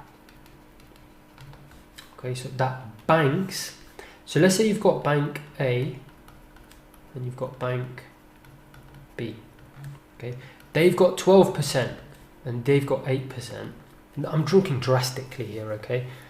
Let's say bank A and they've both got reserve requirements of 10%. Do you see bank B at the end of the day can meet that requirement by plus 2%, right? So it's got 2% spare cash. Bank A is short 2%, so bank B will lend that 2% extra to bank A to meet the 10% reserve requirement. Okay, makes sense? The rate at which bank B lends to bank A is called the federal funds rate. That rate will influence every single rate in the economy. Why? Because bank A, how much has it cost it to borrow money? The federal funds rate. Okay, so can you see why the Fed is trying to influence that rate, the federal funds rate? Don't worry, I'll explain it even one step further. This federal funds rate, okay, that is the actual rate. Don't think very many people realize that. It's this rate that banks are lending to each other on deposits held at the Federal Reserve to meet requirements. Okay, so if you think about it, one way to actually, in fact, let me just explain one thing first. So this federal funds rate, do you see it's still, and some of you may have noticed, you might be thinking, hang on MV, but that's banks lending to each other. They have their own interest rate. That's not the Fed's rate. That's still bank B has charged bank A a rate. It's up to bank B what they charge bank A. Yes, and that would be a brilliant assumption to make. The Fed still can't force bank B to lend to bank A at a rate. Okay, it's up to bank B. Bank B can say, hey, I'll lend you my funds that I've deposited at the Federal Reserve. I'll lend them to you at whatever I want. What it is, right, is the Federal Reserve will set a target. Okay, and it's really important you understand this. Okay, the federal funds rate, this interest rate that you hear everyone talk about, saying, hey, the central bank is raising rates, and I don't mean this in a bad way, they're talking nonsense. They have no clue what they're talking about. It's an embarrassment when they say the Federal Reserve is raising rates. They have no idea what they mean. It's actually a target rate, okay? Can you see here? Maintained a target range. Okay, it's normally 25 basis points. So if it's 0.25, it'll be 0 to 0.25, okay? It's a range, okay? The Federal Reserve can't just force banks to say, you have to lend to that guy at 0.125%, or you have to lend to him at 0%. So you have to lend to him at 0.5%. That's not how it works, okay? It's a range. It's a target. Okay, so these funds that bank A, bank B, all of these guys deposit every single day at these Federal Reserve banks, let's recap, are called federal funds. Okay, they belong to the Federal Reserve, federal funds, right? They've given the bank federal funds. Okay, what they can do is they can lend that money to other banks who also have accounts at Federal Reserve banks. Okay, that money that these banks here are lending to each other kind of helps determine the cost of capital for these banks, right? They're borrowing from each other. If suddenly it's costing bank A, who's short on his reserve requirements, if it's suddenly costing him 0.25% more because the Federal Reserve has raised the federal funds target 0.25, you see, in theory, his cost of borrowing has gone up 0.25. He's going to pass that cost on to the circular flow of income. That is how the Fed is influencing this. But the problem is, again, and I don't mean to keep missing that step, but it is an important nuance that hopefully a lot of you would have realized, is this rate that the banks are charging each other to lend and borrow at the federal funds, their federal funds that they've given to the Federal Reserve banks. The Federal Reserve can't force them, right, to have this rate. What they can do is influencing it by setting a target.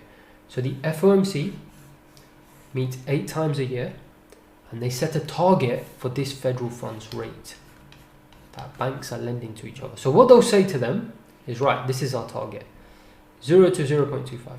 Okay, now when you come to see this, it could be different. Right? It could be the target is 1%, it could be the target is higher, or whatever it is. The way that they do it is using open market operations.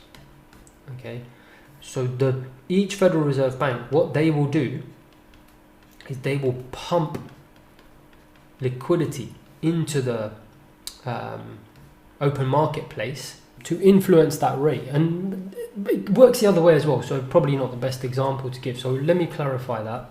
And in fact, it's probably best to just clean this up a little bit. It's really interesting, okay, really interesting and important.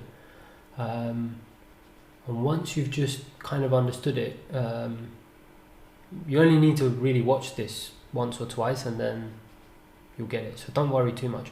I'm just a little bit concerned because I know, even for me, this is like, it's a lot of information to take in one go.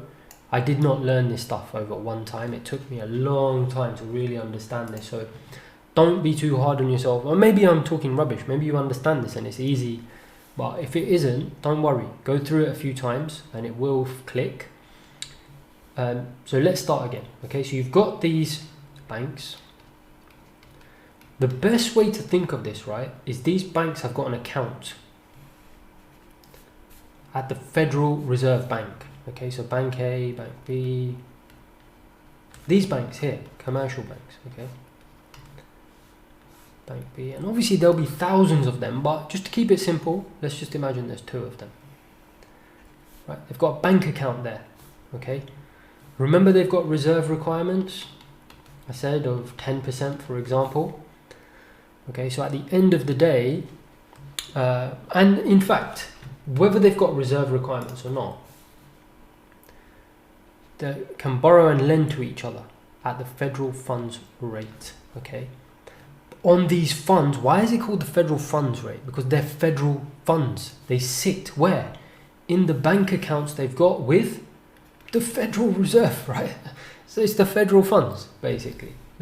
And that rate that they can borrow and lend to each other on that money that sits in those bank accounts at the Federal Reserve banks, right? Those 12 Federal Reserve banks we talked about, they can lend them to each other to help them meet their reserve requirements or needs or whatever. Okay, it's just even if they don't have a reserve requirement and they want to borrow or lend to each other because they want to earn some extra money on these deposits that earn 0 at the Fed, then they're going to do that, right? So it's federal funds rate between each other. One bank, I can't remember which way around I'd done it, but let's just say they got a surplus of cash, they're a little bit under. Bank A says to Bank B, hey mate, you know what, I got 2% spare, you need 2% to meet your requirements, I'll lend you some. I'm going to charge you the federal funds rate, right? Because both of our deposits are in the federal fund system. So I'll just charge you the federal funds rate. And it's up to Bank A what he charges, okay? The Federal Reserve can't just tell him. It don't work like that, right? You can't just tell him. You can't just go around telling banks what to charge people. Obviously, that's not then a capitalist business then, right? And banks are there as a commercial business, right? It's not owned by the government system, right? A bank is there to be commercially profitable. That's the best way to run a banking system. So obviously they have to let them choose. However, they can influence it by saying, you know what? In an ideal world, we want the target to be around between 0. We want you to lend to each other around 0 to 0.25%. Okay. Now, banks don't have to listen, but what the Federal Reserve will do to influence that and to push it. When I said they have these open market operations and they'll put, you hear this stuff all the time about they flush liquidity into the market, and I hate to say it, but I don't know what on earth people are talking. I don't think people know what they're talking about. What it means basically is, let's say the federal funds rate between banks is 0.5%, right? And the FOMC meets one day, and that's the target, right? The target is 0.5%. The FOMC has a meeting and they says, we're going to cut interest rates by 1/4 basis point. Okay, and we're going to go down to, or this will be, let me start again. The target is currently 0.25 to 0.5. Okay, that's the target. We want to cut it all the way down to 0, basically, right? So 0, between 0 and 0.25. Okay, previously we had it at 0.25 to 0.5 target, basically, for all intents and purposes, 0.25.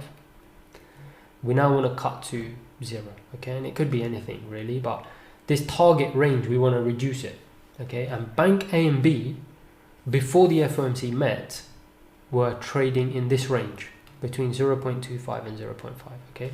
Bank A was lending to Bank B at somewhere in between. Let's say it was 0.3. Okay. Now what the Fed is saying is we've just cut interest rates. The Fed haven't done anything, basically. What they're doing is they're trying to influence banks to reduce the rate that they lend to each other by 25 basis points, okay? And the way they do that is, yeah, they can obviously say it, and you know, maybe there is a psychological impact on banks, and banks will look to push that rate down, but that isn't really how it works. Excuse me. It's to do with demand and supply. Okay, it's to do with liquidity. If this bank has 12%, and maybe it is easier if I just introduce a couple more banks, right? So there's Bank A, and now suddenly there's Bank C and D, right? I'll tell you why I have to have some other banks. I just realized to make this example work. And obviously we know there's thousands of banks, so it's perfectly viable for us to have more than one. And let's say these banks are at 10%, okay? So it's not what you think. It's not just because there's more banks that the rate will fall down. It won't. I mean, those banks were always there. I've just introduced them to some, and they've got 10%. They don't have any spare cash anyway. So Bank A is the only bank that has spare cash. It's going to lend to Bank B at 0.3%, right? That's within the target range of 0.25 to 0.5. So the Fed is happy.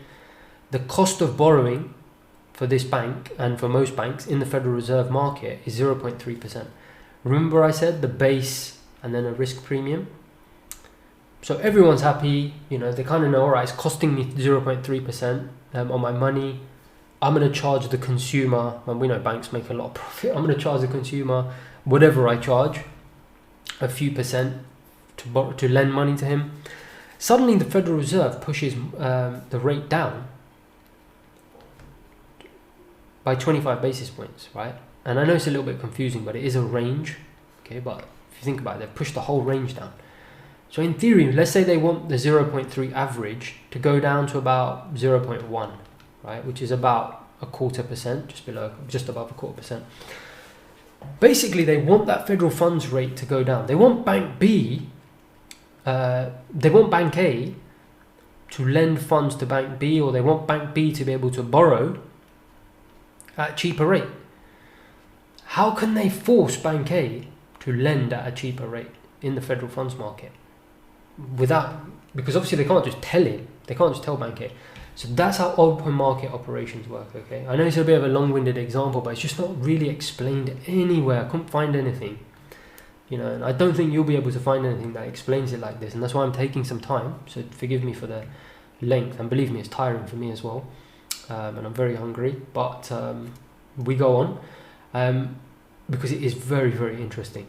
So what they will do is they've got a trading desk, right? And I don't know if they've got one or several or how it works exactly. You can find out, because I studied it a long time ago. I think maybe during university or business school or something, but or I may have even picked it up when I was in my time in the bank. I can't remember. But anyway, they've got open market operations, and what they will do is they will transact in the market. Okay, so what they will do is, if they want to influence this rate, if they feel that the rate is not coming down enough, that banks are not, adhering to this new target, do you agree they need it to go down from 0.25 to 0.5 to 0 to 0.25, which is the rate you see here? Okay, you see that? The current rate as it is today, see that? It's 0 to, here look, 0 to 0.25, okay? That is the current rate. So to do that, what they will do is they will go into the open marketplace, right? And they will basically pump liquidity into the market, right? And this is not very well understood, so I will explain it to you, okay? So it's really important you understand that these banks have accounts at the Federal Reserve.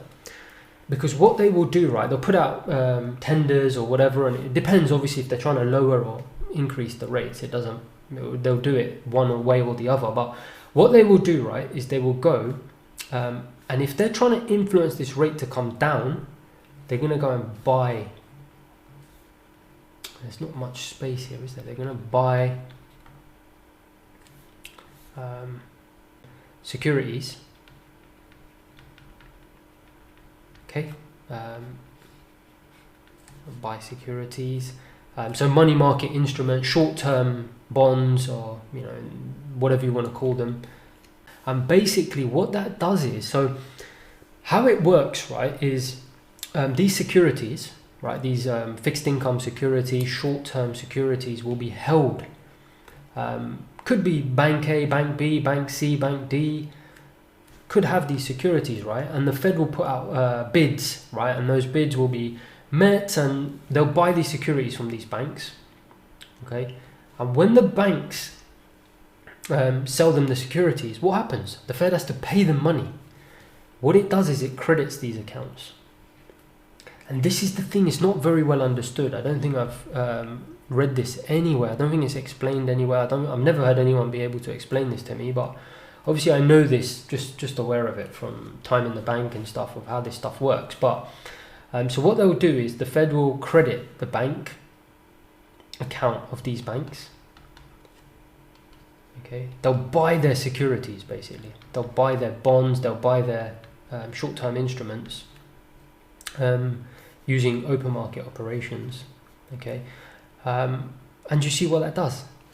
If they start crediting the bank accounts of these banks, what's going to happen to their bank balances at the federal funds? Their federal funds. What's going to happen to their federal funds? They're going to shoot up. So suddenly, Bank C might have 15%. Bank D might have 15%, because the Fed has just gone out into the open marketplace and bought a ton of their assets, right, the securities, and said, hey, I'll buy that off you, I'll buy that off you, here's some money, here's some money, here's some money, I'm going to put your money into your reserve account and top up your federal funds, right? Can you see? So this 10% suddenly shot up to 15%. Why does that matter? Because, do you remember before, Bank A was the only one that had surplus funds. Now, Bank C's got extra money. Bank D's got extra money. Bank E might have extra money. They've all got extra money. They'll all be able to go to Bank B, okay, and say, hey, you don't need to borrow from Bank A. I'll lend you money. And Bank C might say, I'll lend you money. And they'll all keep saying it until Bank B says, all right, I'll borrow from the one of you that gives me the lowest rate.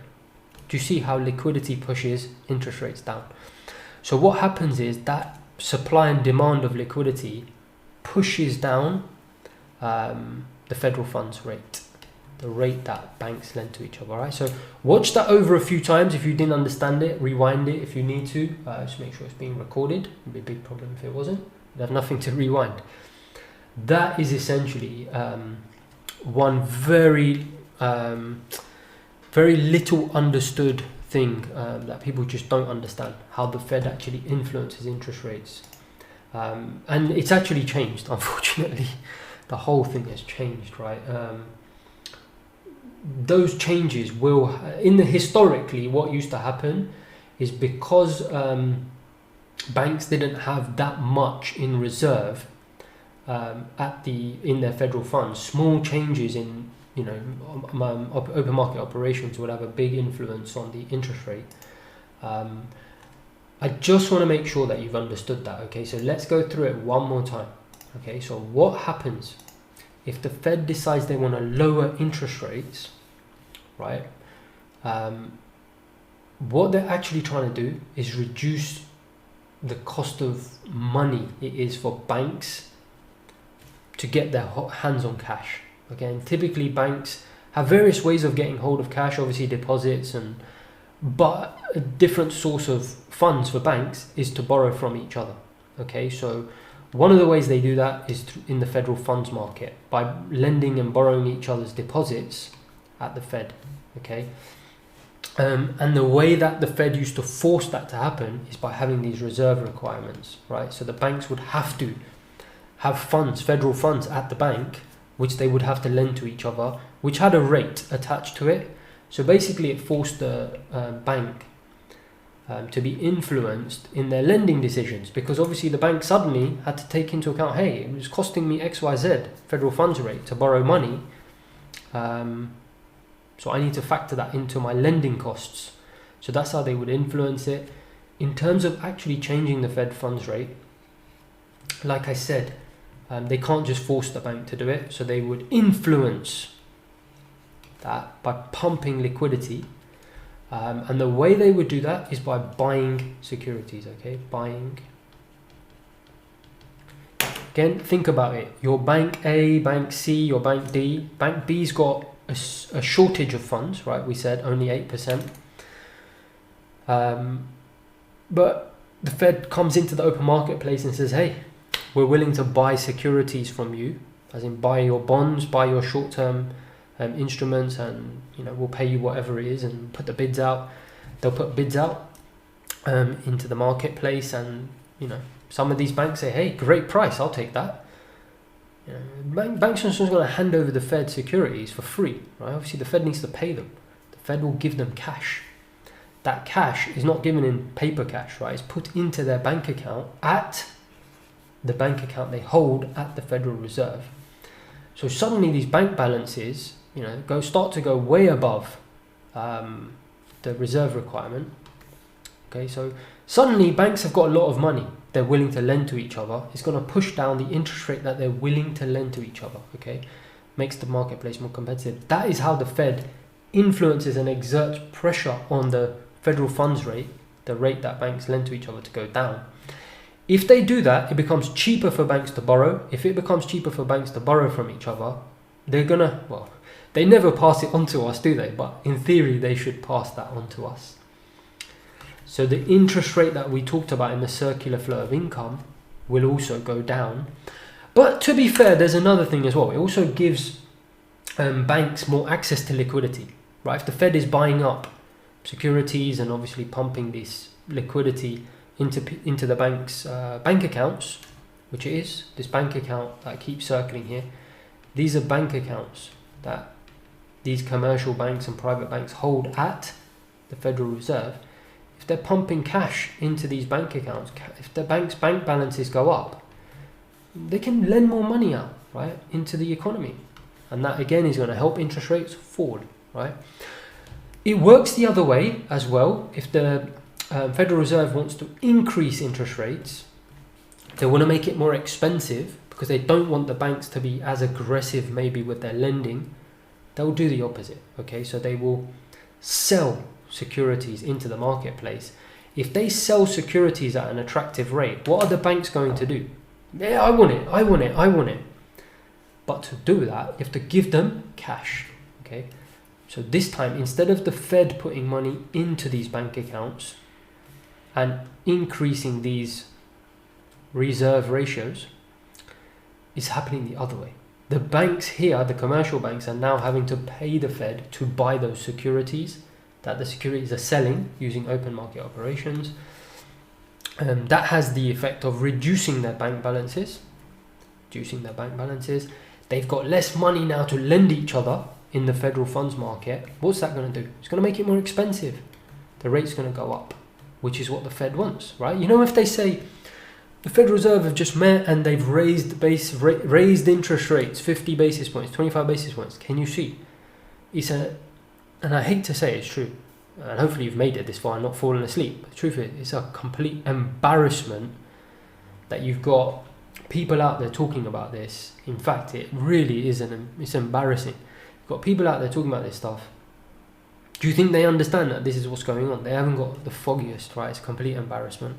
And I'm just saying that because I'm just thinking about it now, how much of a shambles it is. People are talking about interest rates going up. They have no clue. It's not interest rates going up. It's basically the target of the federal funds rate going up, and the mechanism by which the Fed will do that is open market operations.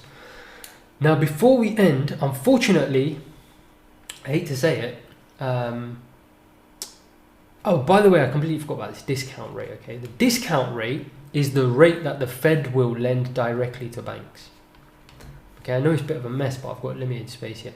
If the banks can't borrow from each other to meet these reserve requirements, this is like an emergency lending facility. The bank, the Federal Reserve will lend to banks.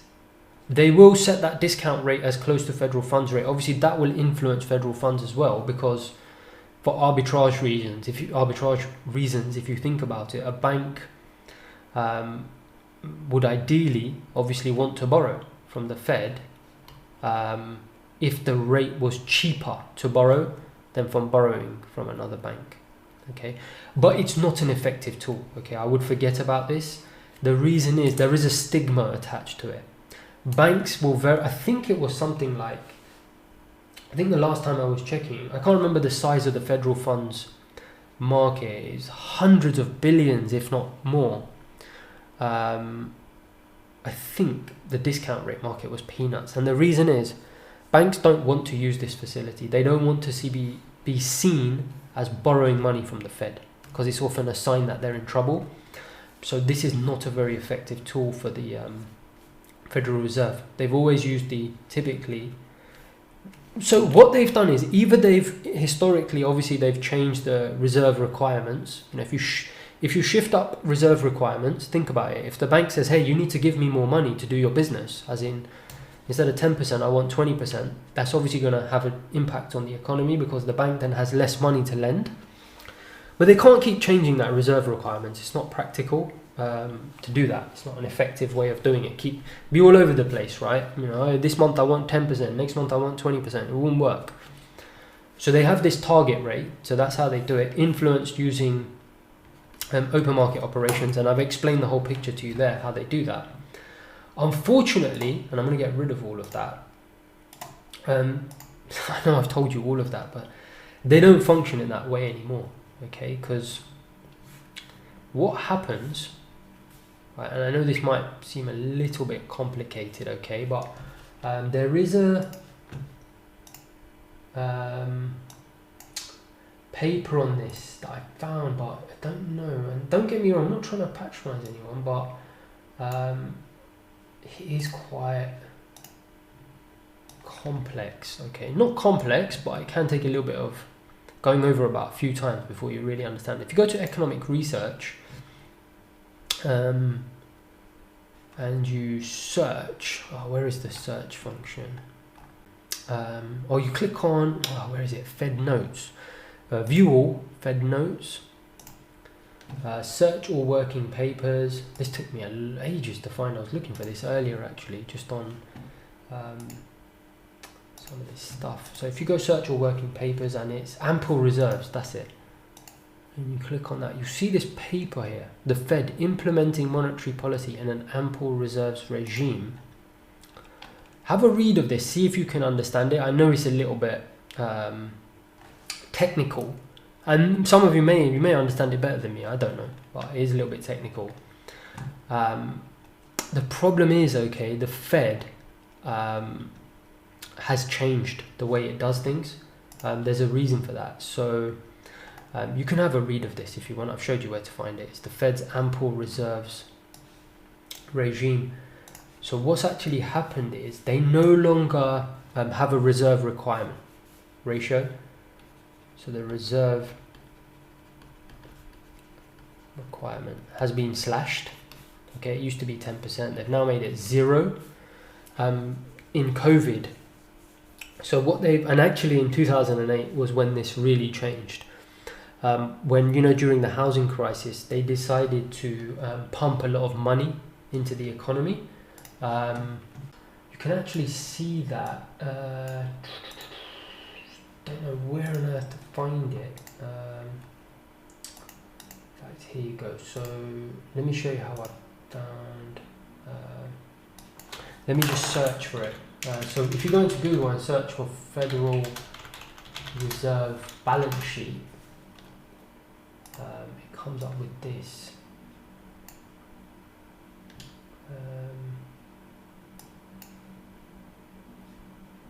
don't know why it's not working actually, but there it is.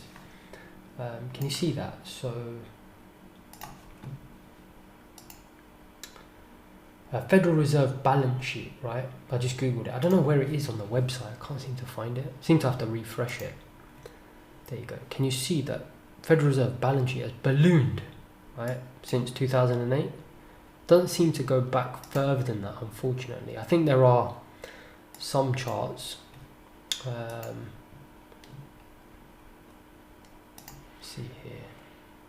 This might go back further. This is St. Louis Fed. Yeah, there you go. Look at that going back 2008. Can you see? Just popped. And then obviously with COVID, boom, just completely popped. Okay.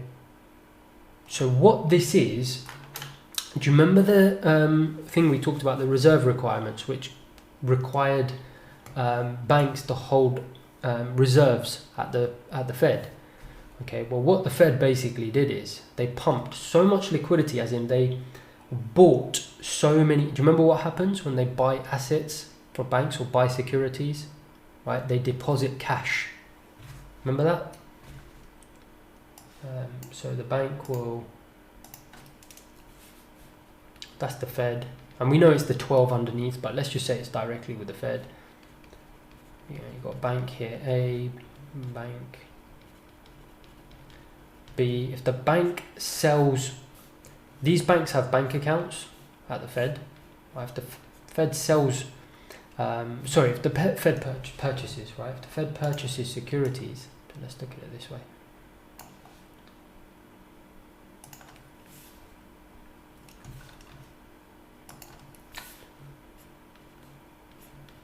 Right, the Fed is buying securities from them. They're going to do what? They need to give them money. Right? Obviously, in banking, you're just going to give them securities for free. The Fed will say, here you go, here's some cash. Cash will go out. What happens to banks' balances? Shoots up. Shoots up. Like, think of it in the 10% terms. Just easy just to give it a number. It used to be 10%. Now it's just jumped to like 20%, right? It used to be 10%. Now it's just jumped to 20%. What it means is the Fed's balance sheet, the amount of securities that they've bought, it just starts skyrocketing, right? Because what the Fed is trying to do is they're trying to get cash out into the economy. So they're buying all these securities, right? And they're putting the money into their banks, federal funds, like I said here, these banks have got bank accounts at the Fed. They're pumping them full of cash. So, banks' reserves pumping up 30%, 20%. It's going crazy. That is what you see here. You might see this a lot of economics research papers and news, and they talk about the Fed's balance sheet has got out of control, and this is what they're talking about here. The Fed's balance sheet has popped up. So the problem is, what that means is, and I don't want to get too technical, but that's why I suggested reading that article. Where is it? Here. Okay, when you read it, this is what they're talking about. This reserve balance. So what has happened is the reserve balances of banks has gone up so crazy. Okay, this is what this is, reserve balances. It used to be around here. Say it used to be 5% or 10% or whatever this reserve ratio requirement was. Do you remember? The bank used to have these reserve requirements that they used to use to influence monetary policy. Okay. And again, don't worry if this doesn't make sense. The first time you're hearing it, you might need to re-watch this a few times. I was really dreading this section teaching, because it is a lot of this stuff I've just taken it for granted. To actually teach it is very, very difficult, and it is difficult to understand. So don't worry, it takes some time. Do watch it a few times, but reserve and do your own research. Combine what I'm telling you with what you read and build a picture. Reserve requirements were, say, 5%, 10%. I think it was 10%. Say it used to be here. Because banks were always on the edge of 10% and trying to manage that, small changes in these reserve balances or liquidity in this market would have quite drastic impacts on the federal funds rate. So this is the federal funds rate, okay, that you see talk about. Okay, there you go. So if reserve balances went down, federal funds rate would go up quite drastically. Okay, which we know, right? Because do you remember how I said how they're using their open market operations to influence? So I said if they're trying to raise interest rates, right? What are they trying to do? They're trying to lower the amount of liquidity out there. Makes sense, right? Because obviously, if there's less liquidity out in the federal funds marketplace, it's going to be more expensive, right? So what would they be doing? They'd basically be selling securities, right? So remember, the balance sheet's gone nuts this side. On this side, balance sheet's actually shrinking of the Fed balance sheet shrinking, right? Why? Because they're selling securities in the marketplace, and when they're selling securities in the marketplace, what they do, they're taking liquidity out of the system. Okay, and what's that going to do? It's going to push the federal funds rate higher. Okay, when they did the opposite effect here, when they pumped money into the economy, basically by doing what? By buying securities, okay, and pumping their balance sheet up.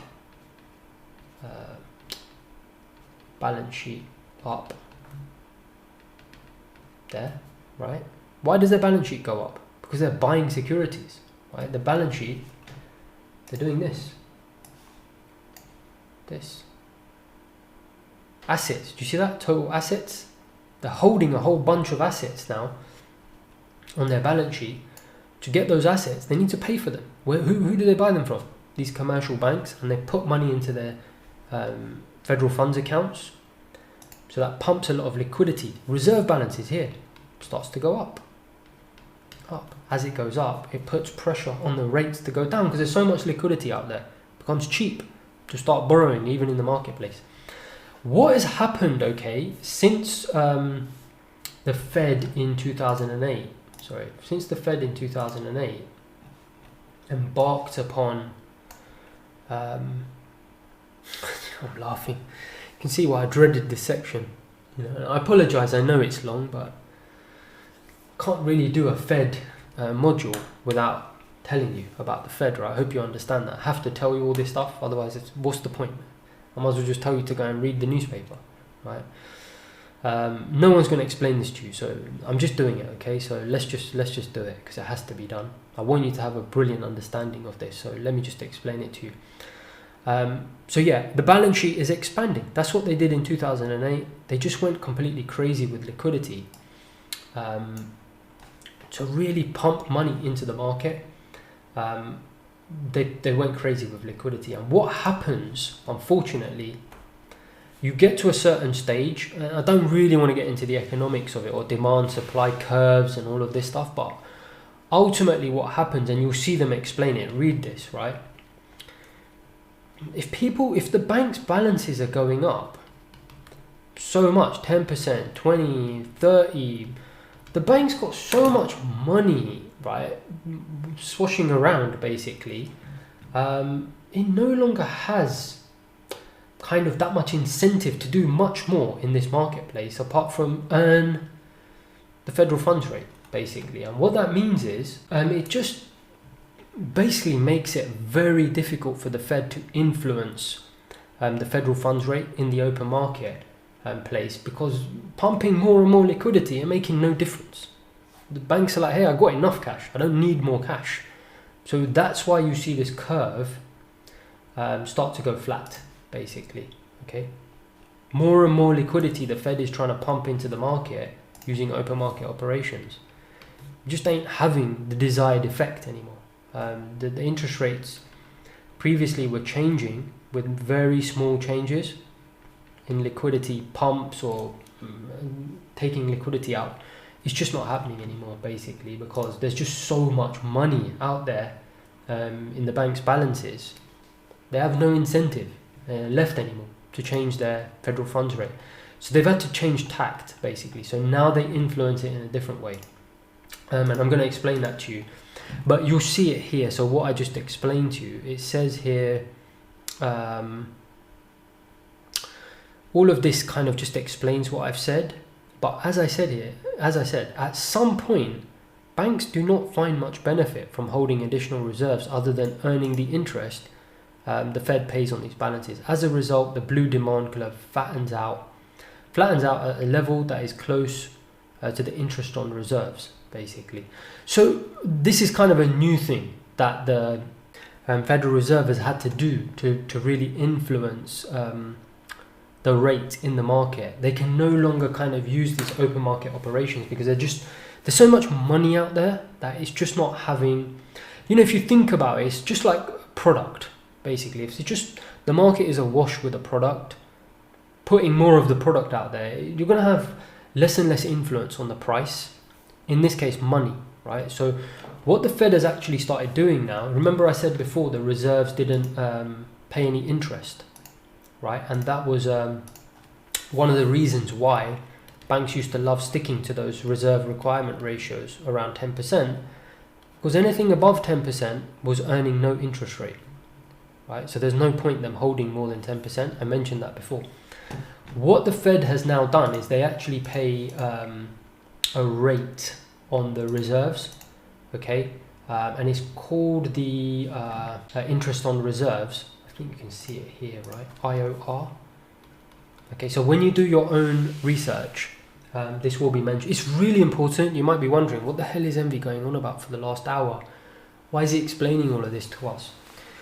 Because it is important, okay? You need to understand that there's no point. There's really no point doing fundamental analysis if you don't have a clue what the rate the Fed is talking about, right? Let's be honest, that's not right, is it? You need to understand that. And I'm not saying you won't. Take your time. It might take you a month. It might take you 2 minutes. But even if it takes you a month, I'm watching this 5 times. Understand that the Fed is influencing this rate in a different way now. It's no longer using the open market operations. It's using something called this interest on reserves. And it's not that difficult to understand, because remember what I said, the banks have reserves. 10%, and they will hold them at the Federal Reserve banks, right? They'll have an account there. We talked about this. What's happened, because the Fed has been pumping so much liquidity into the economy, you can see it here, completely crazy, right? Amounts of money into the economy. Banks don't even know what to do with the money. There's so much money, right? A lot of this reserves, these are the reserve balances, those 10%, Bank A, B, okay? It's not that complicated. The stuff I was talking about before, Bank A has 10. These reserves have shot up so much that really, the only way the Fed is going to be able to influence the Fed funds rate is by literally competing with it. Okay, I mean, I've never heard it described like that, right? And I don't think you'll hear anyone say that, but that is what it is. This rate, okay, and there is an overnight rate, I'm not going to talk about that, but ultimately it's this rate that is the most important one, interest on reserves. Remember I said these are reserves held at the federal funds, right? Held at the Federal Reserve banks, yeah. What the Federal Reserve has started to do, it's very clever. They've started to compete with the federal funds rate, okay, to influence it using arbitrage. Think about it, okay, it's not complicated. So rather than pumping liquidity into the reserves of these banks, what they've started doing in the last few years is using a different mechanism. So they use this interest on reserves. So what they've started doing now is they've literally, rather than influencing it from this side, influencing the amount that the banks have reserves, because obviously if the reserves change, we talked about this before, the interest rate changes, federal funds rate. What they've started doing now is actually influencing the rate itself by competing with the rate. So they themselves offer an interest rate on the reserves, okay? And that's why it's called interest on reserves, okay? And it's actually really simple. It's actually a lot easier to understand than the open market operation. So what they're doing, right, is they are basically saying to banks, and I don't know what the rate is, but whatever the rate is, it will be very close to the federal funds target. So it's still the federal funds target rate, okay, that you see here. There's 0 to 0.25. And in fact, I think you can see it here. If you go to the Federal Reserve website, if you go monetary policy, where is it gone? Policy tools. Reserve requirements, no, here, can you see that? Interest on reserve balances. There you go, 0.15. Okay, so what that means is they're saying to banks, we'll give you 0.15% on your deposits with us. What that does is it acts as competition to the marketplace for the FFR, federal funds rate. Because if you think about it, right, the Fed is basically saying we're going to give you, like 0.15% or whatever it is on your deposits, and therefore, banks are not going to accept less than that when they're lending to other banks. So obviously that rate suddenly will become a direct competitor and make sure it keeps the federal funds rate in check. Okay, and I've actually, when I was doing some research, I did come across quite an interesting article on the St. Louis Fed website. Okay, it's this one. You can search for it, okay?